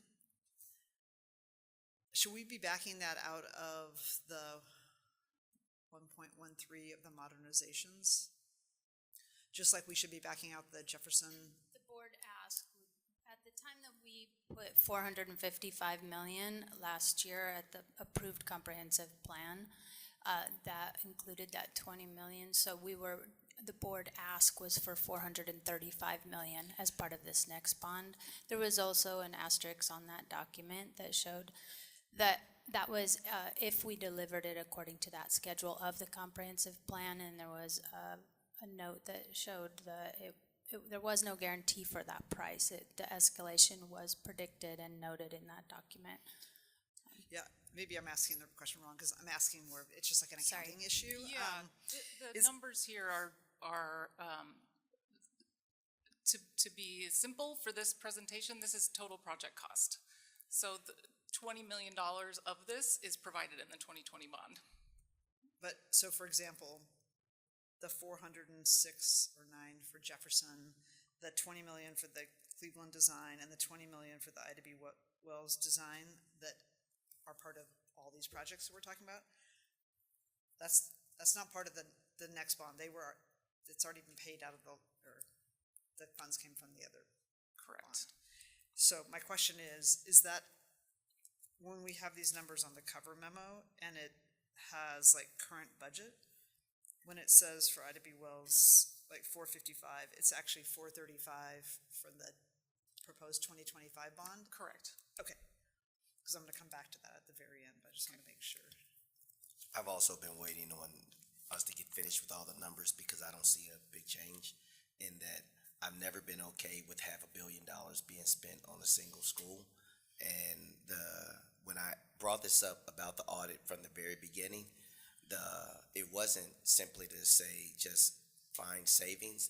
The question was, when I brought this up, was why is it that we're paying $500 million for schools when just across the river they're paying $268 million to build a school? How is it they can get a school for roughly the same size, the same number of people, and they spend $200 million less than what we're spending? And then I brought up Lincoln, And I throw out numbers. We spent 300 or something. No, Lincoln didn't spend that much money. So how much money did we spend on Lincoln? I think we spent what they said was like 268 million or something. 291 million on Lincoln. Lincoln is beautiful. We spent 291 million on Lincoln. When did we finish Lincoln? But that. I'm well, just it was- asking a yeah, question. But that was estimated, just in fairness, it was cost estimated earlier. So we spent 291 million on Lincoln. Beaverton spent 268 something million on theirs, and now the next schools within the next year, less than a year later, that are getting built are being built at $450 million, and we're all saying this is perfect.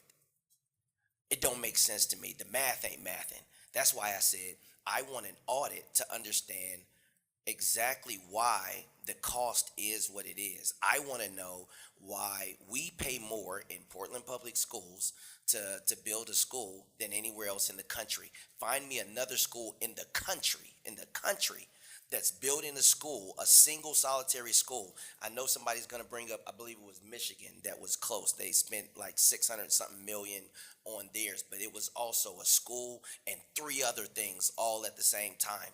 So find me another school in the country that's building a single solitary school for 400 and something million, and then let's talk about it. Until then, what the heck are we doing spending so much money on a single solitary school? And again, I'm not saying that schools don't need it. I'm saying make it make sense so that if I come back and I'm telling the voters that we need to spend this much money on this bond because we have to pass this bond. So I understand that. I just need to be up. If I'm putting my name on it, my name carries weight. And so if I'm going to put my name on it and say that this is what it is, then you need to understand that I've done all the due diligence necessary to make sure that I can say with absolute certainty that this is how much it costs to build a school, and there's absolutely nothing we can say to make that go away. If it comes back next year that we're building somewhere else is building a school for $100 million less, and I stood up on a podium or in front of this dais and told all of Portland that this is what it costs to build schools, trust me, nah. You need to make this make sense to me. Otherwise, I think we got a problem. I think we got a bigger problem. I just want to add, so looking at the low and high side, and I think that's, just want to reiterate the cost reduction study range, and I know it isn't necessarily the numbers that were originally managed, but just know that that's like the total cost, right? So the 20 million from the design budget that was on the previous bond is calculated into that. So if we were to actually strip that number down, it's closer to the 400 than the 500. And we also are hopeful that as we're continuing to work our way through the process, there'll be some savings that will be identified along the way. And I think in total, right, we're able to add that number to the larger number that we have to continue to update and renovate some of our sites. So I just want to say that, and then also just recognizing again that we're looking forward to continuing to update and bring back information through these engagement sessions. Thank you for that. I just also want to add, I remember there was also a report earlier about the not all the comparisons were apples to apples. Like, for example, these costs also include like the field. And when we're looking at the Beaverton, they didn't include the field. So I mean, I'm not saying we shouldn't look for costs. I'm just saying, like, especially if media is going to pick up on this and talk about this, we want to make sure we compare apples to apples, right? So if we include our field, we should include their field, or vice versa, right? So those are, I mean, just adding to what Dr. Armstrong was saying, there's, I think maybe a chart that has apples to oranges would be a little bit more helpful. Thank you, Director Wong. This is Deborah Kafori, again, Chief of Staff. The Cornerstone report, while it was not the perfect end-all be-all, really went through this in great detail, and I know it's long, and I'm happy to have another conversation about that with you all and get you a one-pager that outlines the differences between our high schools here in Portland and that school in Beaverton. And I'll just tell you, I mean, there's some easy ones off the top of your head. All electric high schools, first schools in the country to go all electric. It's a values of the board, values of this community. And you all decided that that's the direction you wanted to go. I think, you know, it's the right decision for our community. Beaverton, that was not the right decision for their community. There are several other aspects like that that are values that we have here in Portland about having the minority and women-owned businesses working on our projects, having local labor. There's a lot of things that stack up that other communities don't necessarily value, or they to the extent that we do here. So I'm happy if it will help you while you're out talking to your constituents about why. I'm happy to provide you with a one-pager that makes it more succinct so that you can have these roll off the tip of your tongue. I want to also, like, we can't forget the land use values in Portland compared to like Abilene, Texas. They're completely different. We have an urban growth boundary here that sometimes drives costs up as well. Then show me that. Yeah. Then show me that. That's all I'm saying. Show me the money. Show me where it's at. Show me why it's different. Show me. Don't tell me about it. Show me. Put some numbers by it so that we can make it transparent to the rest of the public and the rest of the world that this is it. We're finna pay it. We're trying to figure out, like, okay, so why are we paying so much? Where are we going for it? She's explaining that we might have to do some redesign work, and so now because we might have to do some redesign work, what I just heard is that might cost us $8 million. And so let's make the math make sense. Should it cost us $8 million to redesign? Make it make sense. That's all. All I'm saying is everything, because these are public dollars that we're talking about. This isn't somebody else's money. I'm telling people to go out there, give me your tax money, do all this, raise your property taxes, do this, and we're doing it for the best. It's not raising property taxes. All right, whatever. If y'all don't get the message, then y'all are missing what I'm saying. I'm not missing Take what you're the saying. essence of what I'm saying. What you're saying. We We're are gonna do it. asking people Yes. in a time where everything is tight to say, I need more, and we can't justify why we're saying I need more. That's all I'm saying. And then somebody else is sitting at home saying, did she just say they finna get $8 million to redesign something that was already designed? What? Make it make sense. That's all I'm saying. And so if that's not what we're saying, and I'm off in my numbers in that, then let's provide a public document, a public-facing document that we can put forward that says, this is what it actually is versus what it could be perceived as. And let's just show them, show the community, show the public. Let's make it transparent so that there's absolutely no questions left about it to say. And then let's stand on that. And then when it changes, now they've got something to hold us accountable to. So I want to give the community a metric where which they can hold us accountable to what we said. I'm not going to say nothing else the rest of the night because I talk too much. No, thank you. I just want to point out that through these updated presentations is where we're sharing the information. I think I hear you saying you'd like to have a one-pager that shows the breakdown of the ways in which we allocate these funds, and I think that's something that we can respond to. But our hope is that community is feeling updated along the way about some of our cost-saving strategies and the things we're looking at. So Director Sullivan has been trying to push her button for a minute. Thank you. Gary's taking care of me here. Yeah, because, I mean, when I looked at the Cornerstone report, and what they suggested were just very few things that we could do to have savings. Now, do we want another report from somebody else? I don't think so. But, well, I don't. No, we want them from our OSM team. Yeah, okay, but they're working on it. But maybe And they just I want think, something that's easier to understand than that. And we have an audit we'll have more information in the spring, as Dan has shared before too. Great, thank you for I mean, I do want to go back, and I know I heard some emphasis from the team on the all-electric, and just really wanting to just lift up again.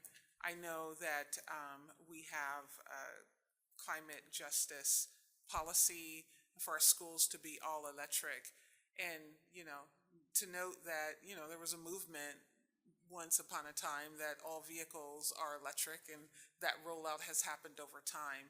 And so as we continue to work our way through, I'm not saying that it's not possible, I'm just saying that we don't have a national example to share and hear about unintended consequences and things that happen. And so the amount of money that we're investing in an all-electric school is pretty significant. So I just want to say that we'll continue to work through the framework, and it just would be remiss of me if I just don't emphasize that point. Well, that's the stuff we need to be talking about. That's what I would want to hear, from our staff saying, you know what, electric will cost us $50 million. Is that something we really want to invest all that in? Or do we want to use $25 million to do maybe a hybrid of both, where we can spend $25 million for some seismic instructions for some of our elementary schools and middle schools? I understand we're trying to be clean, and we're trying to do all that stuff, but I think, yeah, we can do that once all of our schools are taken care of. But if we're talking about, well, yeah, Cleveland has, all electric, and Jeff has all electric, and something happened and our elementary schools crumble, who gonna care about the all electrics at our schools? Or if our middle schools are crumbling because we worried about all electric at our schools? We cannot do it all. So my thing is, let's try to make sure that we have enough dollars to spread around everyone, because if elementary goes down because we have unreinforced masonry, who's here gonna care that our Ida B. Wells or Cleveland or Jeff have all electric?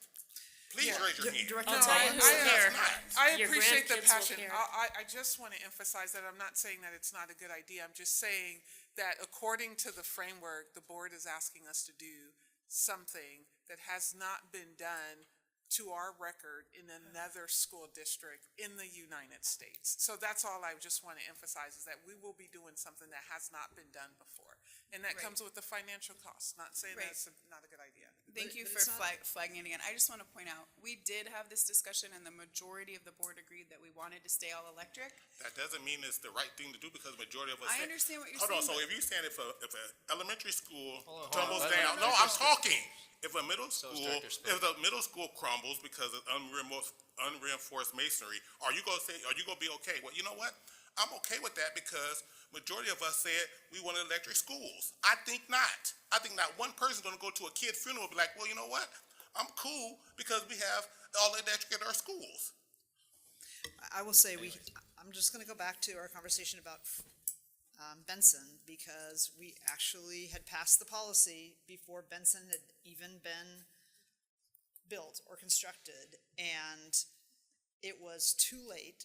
So we went ahead and put in fossil fuel infrastructure, which right after we passed this sweeping policy, and the answer was that to change it out, it would be like, we needed to really leave it in there for like 20 years or 25 years to get the return back. And so that was hard. We just passed this policy where we made a big commitment, and then but we're gonna let Benson go because to redo all the plans and everything else would have been too expensive.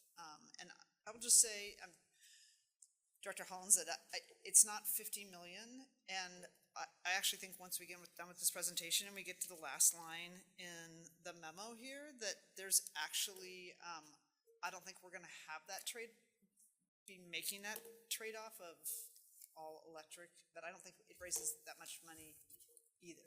Well, I don't know how much it is. It'd be nice to know. All I'm saying is that we have over $1 billion in deferred maintenance. And if whatever we can use to save for the other schools that we have, that should be our priority. I understand we're getting the schools rebuilt. I think that's great. But we also have to look at all the other schools that needs work. We have elementary and middle schools that needs work now. And if we can save some, so we don't get some of the creature comforts of all electric, I'd rather worry about having safe schools in the majority of our schools than having some creature comforts of all electric in 2 or 3 schools. That's all I'm saying. I want to just say that we do have per school. It's not a huge differentiator. Well, that's 24 million. How much could we get done with 24 million at our elementary schools? We also have a city code that requires us to build without fossil fuel, phasing them completely out by 2050. So that's the state of building right now is everyone's going all electric. That's not because it's a fad. It's usually regulated, and it's regulated here in Portland. Yeah. Well, it's not regulated right now, though. Big part Well, of the yeah, forming but the policy. you want to It's go regulated 20 right years now. ahead Hey, and have to do for it? the sake of time, we are past time. We have Cleveland next. Let's have them finish their presentation before questions, and then we need to expedite the questions really quick because we are past time. Thank you for your patience and staying up so late. Good evening. My name is Eric Girding. I'm the Senior Project Manager with Office of School Modernization for the Cleveland High School Project and a Cleveland High School graduate. And with me, I have Abby Dacey from our Malum Architects and Studio Petretti design team. And I'll go ahead and get us started, and then Abby will take over on the rest of the presentation. But we're here to kind of review the site opportunities and constraints and proposed design, and then look at updated floor plans, athletic fields, and our budget and cost reduction efforts. Right. So tonight, the presentation we shared, that it will start with a few slides that you have seen very similar versions of at the last presentation, just to keep a through line in the storyline, and then we'll be adding more detail. In general, we are continuing to follow all the aspects of the board framework that we mentioned at our last meeting. So if you'll recall, the Cleveland site is extremely constrained. We are on 3 different lots, all arranged along Powell Boulevard, which is also a state highway. So that has contributed from the outset to some of the complexities of designing a comprehensive high school for our students. So again, we brought up some of these constraints at the last meeting, and the small site where the actual school is located is 4 acres, which is much smaller than any other high school site in the city. And the current building, which is much smaller than a comprehensive high school per the ed spec, completely fills the site. So what we will point out here is that we have the opportunity to create a secure space in this new design, a secure outdoor space, and also some opportunities to reduce construction logistics based on efficiencies with the site. We think we can go down, reduce excavation, as well as reduce the number of cranes on the construction site. The image on the right is the same one we showed you a few weeks ago, showing that large secure courtyard in the center of the site. So we've kept the building itself very efficient, organized in 2 bars, or 2 buildings to the north and the south. And the one change, if you're tracking this presentation to the one we showed a few weeks ago, is that the approximate building square footage is 297,000 square feet. The difference is that in the ensuing few weeks, we've been dialing down on our plans with PPS staff, and they've asked us to look at going with not the sort of the recommended gym size, but the preferred gym size. So that is a larger gym that allows for athlete safety, to make sure we have full runouts on all sides of the gym, as well as full capacity, so we can fit all 1,700 students as well as staff for events, and also use those spaces as resilient safe harbors in an emergency. So that is why that number is bigger, based on that recent feedback. So the image, there we go. So again, this was an image of what the central courtyard might look like. So really transforming that site that is so busy and full along Powell Boulevard, and creating a opportunity for students and staff to actually move in and outside within a secure zone during the school day, which is not something that they can do now. Similar to the previous presentations, we have shown you the sort of organization of how the building program stacks up to, so the educational specifications is shown on the left in gray. Lincoln High School, which is a common school that we're all referencing, is shown in red, and then Cleveland High School in green. So in general, you'll see, some small variations in each of these categories. Just to point out a few of them, you'll notice in the fine and performing arts, both Jefferson and Cleveland are showing a very similar amount of square footage, which is larger than the ed spec. That's because the size of a 500-seat theater that's shown in the ed spec it's not something you can actually draw and put 500 people in. So both those schools have designed the tightest 500 square foot theater we can do. It's a little bit bigger than the ed spec. Few changes, I mentioned the gym being slightly larger, and then we have in the educational support moved some square footage from computer classrooms into the CTE program, which is under core program. I will point out it's very small, but in the wraparound services, we are including both the health center and the teen parent center. I think we just got a notice in the last day or two that we will have, we'd already talked about the health center. We have the memorandum of understanding from Multnomah County Health that they will continue to operate the school at the Marshall site and then come back to this site. And then for the teen parent center, our plan is to design a smaller center, but that can still meet any capacity needs in this area of town. These are new information, floor plans. These are a little more detailed diagrams. We were able to accomplish square footage reductions by kind of a trimming of the building. So the bright yellow that you see is that trim that we showed you last time in 3 dimensions. So that adds up across all the floor plates. This is the lowest level. So on the north side, the pink areas in the upper left are where the teen parent center and the health center are. They'll be on grade at 26th Street for access from outside the building. On the lower bar, you see the gym, both gyms that are on the main kind of lower level, the 26th Street grade of the site. Moving up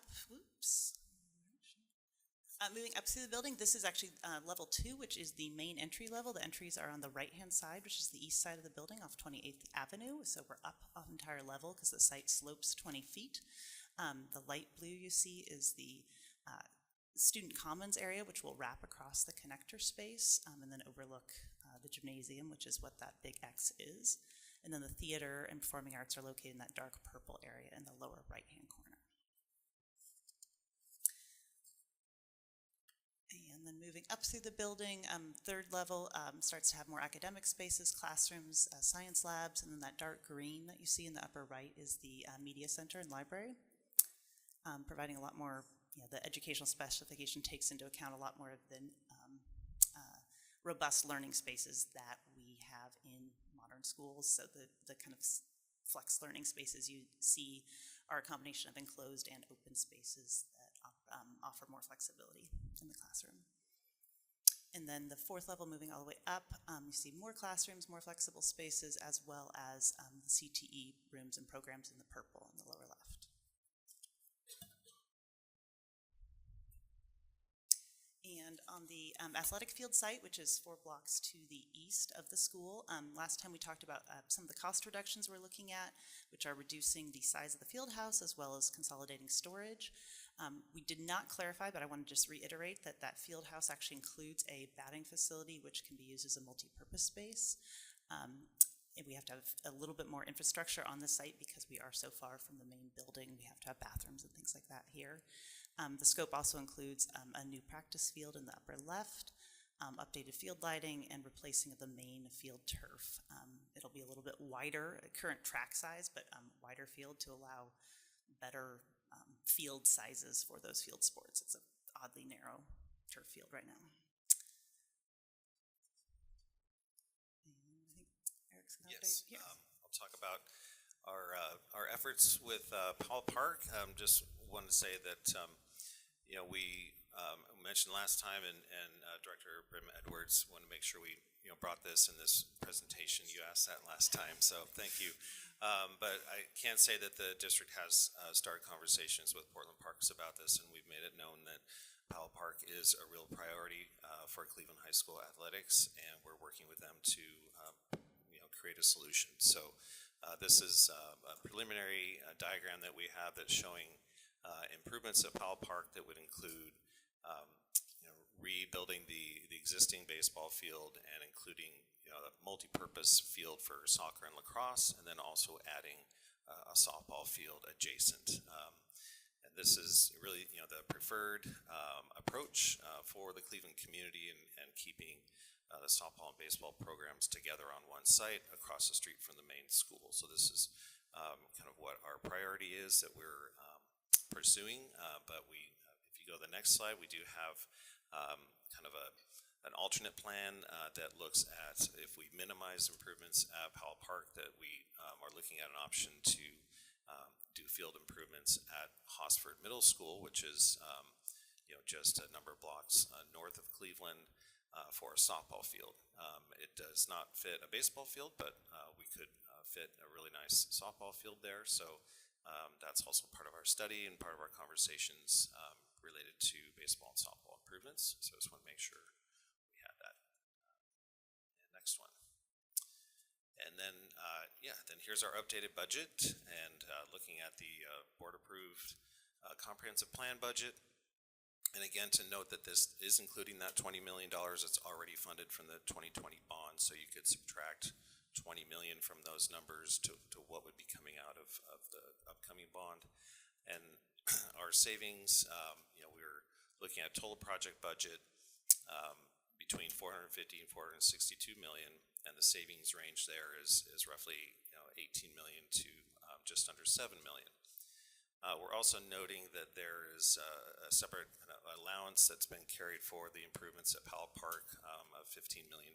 So just wanted to note that as well, since we were including the Powell Park information. I do want to say that, you know, the savings range that is has been developed. We have the team's developed over 32 cost saving strategies in this study, and the range is talking about some of those strategies have more aggressive design approach. Some strategies require decision making by the district. So that's, I wanted to describe why we have the ranges. Some of it is going to be developed further with design. So if we have more detailed design, then we have more detailed price information. So right now we're looking at these ranges, but then we'll be able to, you know, get to somewhere in a single column as we move forward. I'm personally really excited about this one. I love the interior courtyard, and then was happy to see that, you know, 80% of the on slide, I'm not sure what number it is, it has the bar graphs. In almost every case, the ed specs are exceeded. And when they're not, they're very, very close. And just having been in the building recently, I'm really, really supportive of, I just can't wait to go to the opening. I think it'll be fantastic. So it's well-deserved. The community's here. Thank you for being here. It's late. Yeah, it's really great. On the Powell Park piece, have you submitted that rendering to the Parks Bureau? And just said, top this. Well, I wasn't in that meeting, but I know that, and our chief operating officer, who's not here tonight, he participated in that meeting. So I'm not exactly sure what was shared, but certainly there was a conversation that he relayed that, you know, he did communicate that that's a priority, and they have regular meetings ongoing, just in general for district operations and coordinations with parks. So those conversations will continue on a regular basis. Great. Thank you for your time. I know it's late, and appreciate you and all the work you've done. So if there's any questions, you all always feel free to email them in, and I'm sure there'll be a timely response. So thank you for your work. I I'm appreciate just it. going to ask for the same You're thing welcome. I asked for from the previous teams. Anything over or under the ed specs, just so we have where you're over and where you're under. Sure, and there, you know, Abby mentioned a couple spaces that are like that. The graph is relating to the minimum requirement, so just to refresh folks that there's ranges of sizes of space. So what's over ed spec is actually very minimal. They're just sort of within different ranges of the ed spec, but we can provide that detail. Great. Thank you.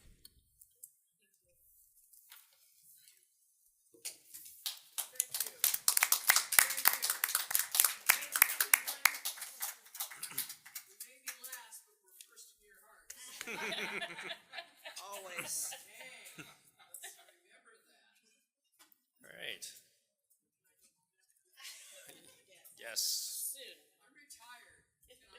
Yeah, going home's a privilege. So- Please take it.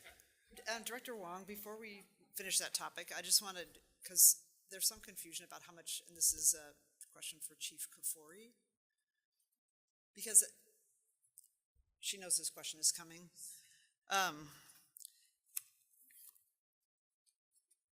Because in the overview memo, it has the project costs, which are about of the current ones, less the reductions, which gets us to about 1.3. But then at the very end of the COO's memo, he says, leaving a balance of 208 million to 176 million for additional modernization initiatives. So if we think that we've got that 190 already set aside for priority investments and deferred maintenance, this 176 to 208 is also available. I'm just going to get confirmation on the record. So, which puts us up to 366 to 398 for those priority investments or for the elementary and middle schools, correct? Yeah, yes, Director Brim Edwards, that is correct. And I know that there's been some confusion around using the term modernization, making people think that we're going to go out and rebuild a middle school or an elementary school, but those dollars are going to go into the same pot for priority investments that will be decided on by all of you. So that's a lot. It actually, there's almost twice as much money for that 900 and the $190 million pot.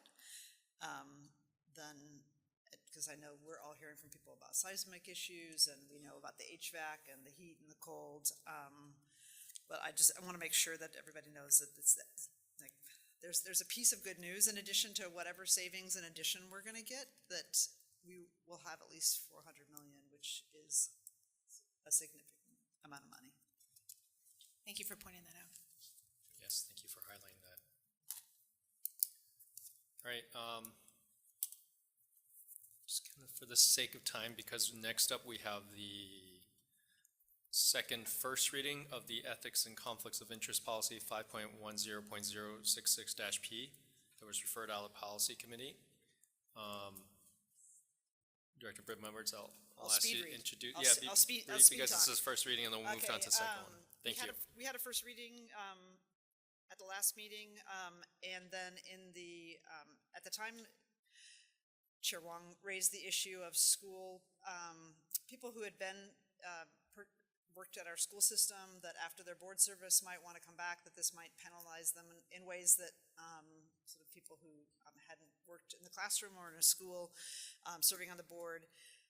Based on that discussion, we came up with some alternative language so as not to penalize those individuals, and knowing that if you're applying for a job in a school, generally that's in the spring, and that would be before somebody ended their board service.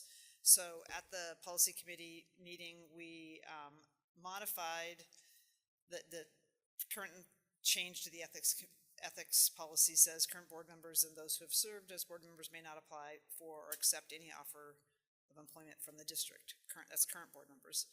And then we just added this language to address the issue that Chair Wong had raised, and I appreciate the committee staff and the policy committee liaison Liz Large. We came up with additional language that says, in the last 6 months of a board member's term, exceptions can be granted with majority approval of the Board of Education. To seek an exception, a board member must send a communication to board members stating their intent to potentially pursue school-based employment with the district, and the board leadership will place the request for an exception on the agenda of the next meeting of the board in the normal course of agenda setting. No application for discussion or acceptance of district employment should occur before the board approves the exception. And because this is a substantive change to the earlier amendment, we're having another first reading, so we'll go back out for the 21 days. And really, the purpose of this is just to add, greater transparency, and reduces speculation about favoritism or imbalances of power that may exist or have the perception of existing. So thank you for everyone's cooperation, and this is our mulligan. Thank for you. the golfers in the group. All right, and then next we have the two policies, the Board of Education policy. It was actually Oh, just. sorry, sorry, my bad, misreading here. The Board of Education policy, Director Brim Edwards, go ahead. Yes, so as you all might recall, when we were doing a replacement for the appointment of a vacant board seat, we discovered when we looked at the board policy that explains the procedure that actually we had a sentence in the board policy that actually did not align with current statute. Basically, it said that we could, if nobody came forward, we could appoint somebody who didn't live in the zone, which is not actually what the statute says, so we're striking that sentence. We've had no public comment during the 21-day comment period, and the policy committee recommended passage. Yeah, thank you for that reminder. Is there any public comment for the first policy? I forgot. Do we have public comment for first readings? No, okay, just second reading. So do I have a motion? So moving back to the Board of Education policy, do I have a motion and a second to adopt Resolution 7078? Motion. Thank you. Director Hollins moves and Director Brim Edwards seconds. Is any board discussion? Do we have any public comment? No. Great. Should we wait for Director to pass or just vote? So, Oh, here she come. all right, we will now vote on Resolution 70, I'll speak slowly, 7078, resolution to adopt the revised Board of Education Policy 1.20.010-P. All in favor, please indicate by saying yes. Yes. Yes. Yes. Yes. All opposed, please indicate saying no. Great. Resolution 7078 is approved by a vote of 7-0. Now we will vote on the consent agenda. There's one item I would like to actually move out of the consent agenda. It is Resolution 7081. And the reason for that is because I am not going to vote oppose it, but I want to bring attention to the Smucker's contract. Is there any other items that any board member would like to pull or move off the consent agenda? All of them. It would be the Smucker's contract. What did you say? I missed that. I said all of them. I'm gonna have I'm it. joking. Director Wong, I'm gonna have a question about one of them, but I don't have, not to be answered tonight, but it doesn't need to be pulled out. It can be voted in totality. Sorry, I'll give you time for that, yes. All right, so do I have a motion and a second to adopt the consent agenda, which is Resolution 7079 to 7080 and 7082 to 7093? Motion. Director Hollins moves and Director Split seconds the consent agenda. Okay, board discussion on the consent agenda? I would just like to make a comment about the Head Start or the early learning and how much work went into all of that and how much work they do. And I just like to call that out. Nobody's here to yell at me, but maybe somebody's watching, that they are wonderful, and there was so much in there. And as a former preschool teacher, I just thought, how do they do it? So just thanks to them. Thank you. Director Brim Edwards? My issue and questions I have, and actually this is probably a request for the board, related to the interdistrict transfers. There's a lot of incoming and outgoing, and we also have some schools in which the majority of the school aren't actually PPS, within the PPS, they don't live within the PPS district. And as we are talking about enrollment and how we're staffing schools, I think this should be part of our discussion. And if it wasn't so late at night, I'd want to have some of that discussion now, because I think there's a lot of very interesting information, and also some places that, if we're going to be looking at reductions in schools, where are schools that actually, for example, we have a majority of students who aren't PPS students at the school. So Would you be willing to? It's a future request. Okay, perfect. I like that. All right. We will now be voting on resolution, sorry, 7079 to 7080 and 7082 to 7093. All in favor, please indicate by saying yes. Yes. Yes. Yes. All opposed, please indicate by saying no. Thank you. The consent agenda as amended is approved by a vote of 7-0. The next item up is Resolution 7081. The specific issue I wanted to bring up was the Smucker's contract. I brought this up 2 years ago, if you remember. One of the big reasons was because, I mean, besides the fact that it may not be the healthiest option, the superintendent then said we could probably look for a healthier option. But the reason I brought that up is because it's all peanut and peanut products. And if you know anything about allergies, peanut allergies is one of the worst out there in terms of like there's a high percentage that kids can result in, or it can result in anaphylactic shock. And so having this in our schools is just one of the things I want to flag, that it is a safety concern for a lot of our students and a growing population of our students. The number of peanut allergies, severe peanut allergies, increasing, unfortunately. So I want to flag this as an option is because the previous administration said there is definitely a potential pathway to explore different options, and I want to flag that as like we should hopefully look for different options. And I will probably, this is probably the last year I will be voting yes on the Smucker's contract, just to also put that out. Well, do we have You don't have to say we have no. to vote on it now? It seems like, I mean. No, I'm not. I'm going to vote yes on it today. I'm just pulling it just to bring light to it. I definitely don't want to beleaguer a single point at this time, but I also just want to point out as someone who regularly works lunches on Fridays, as you all know, from K through 5 and see how kids eat, it's often the only vegetarian option, and a lot of the kids don't like it, and I just hear a lot of complaints about the sort of thawing, what happens after those things thaw, because they're frozen and then our kids get them. So I think it's worth looking at, not just for the safety reason, but also because I think kids just really don't like them and they have to like kind of force themselves to eat it, in my experience, and complain about it a lot. So, Well, I thanks. think the head of nutrition is looking at different options from that nice, really good letter that child sent, so student sent. Yeah, it's great. Great, thank you.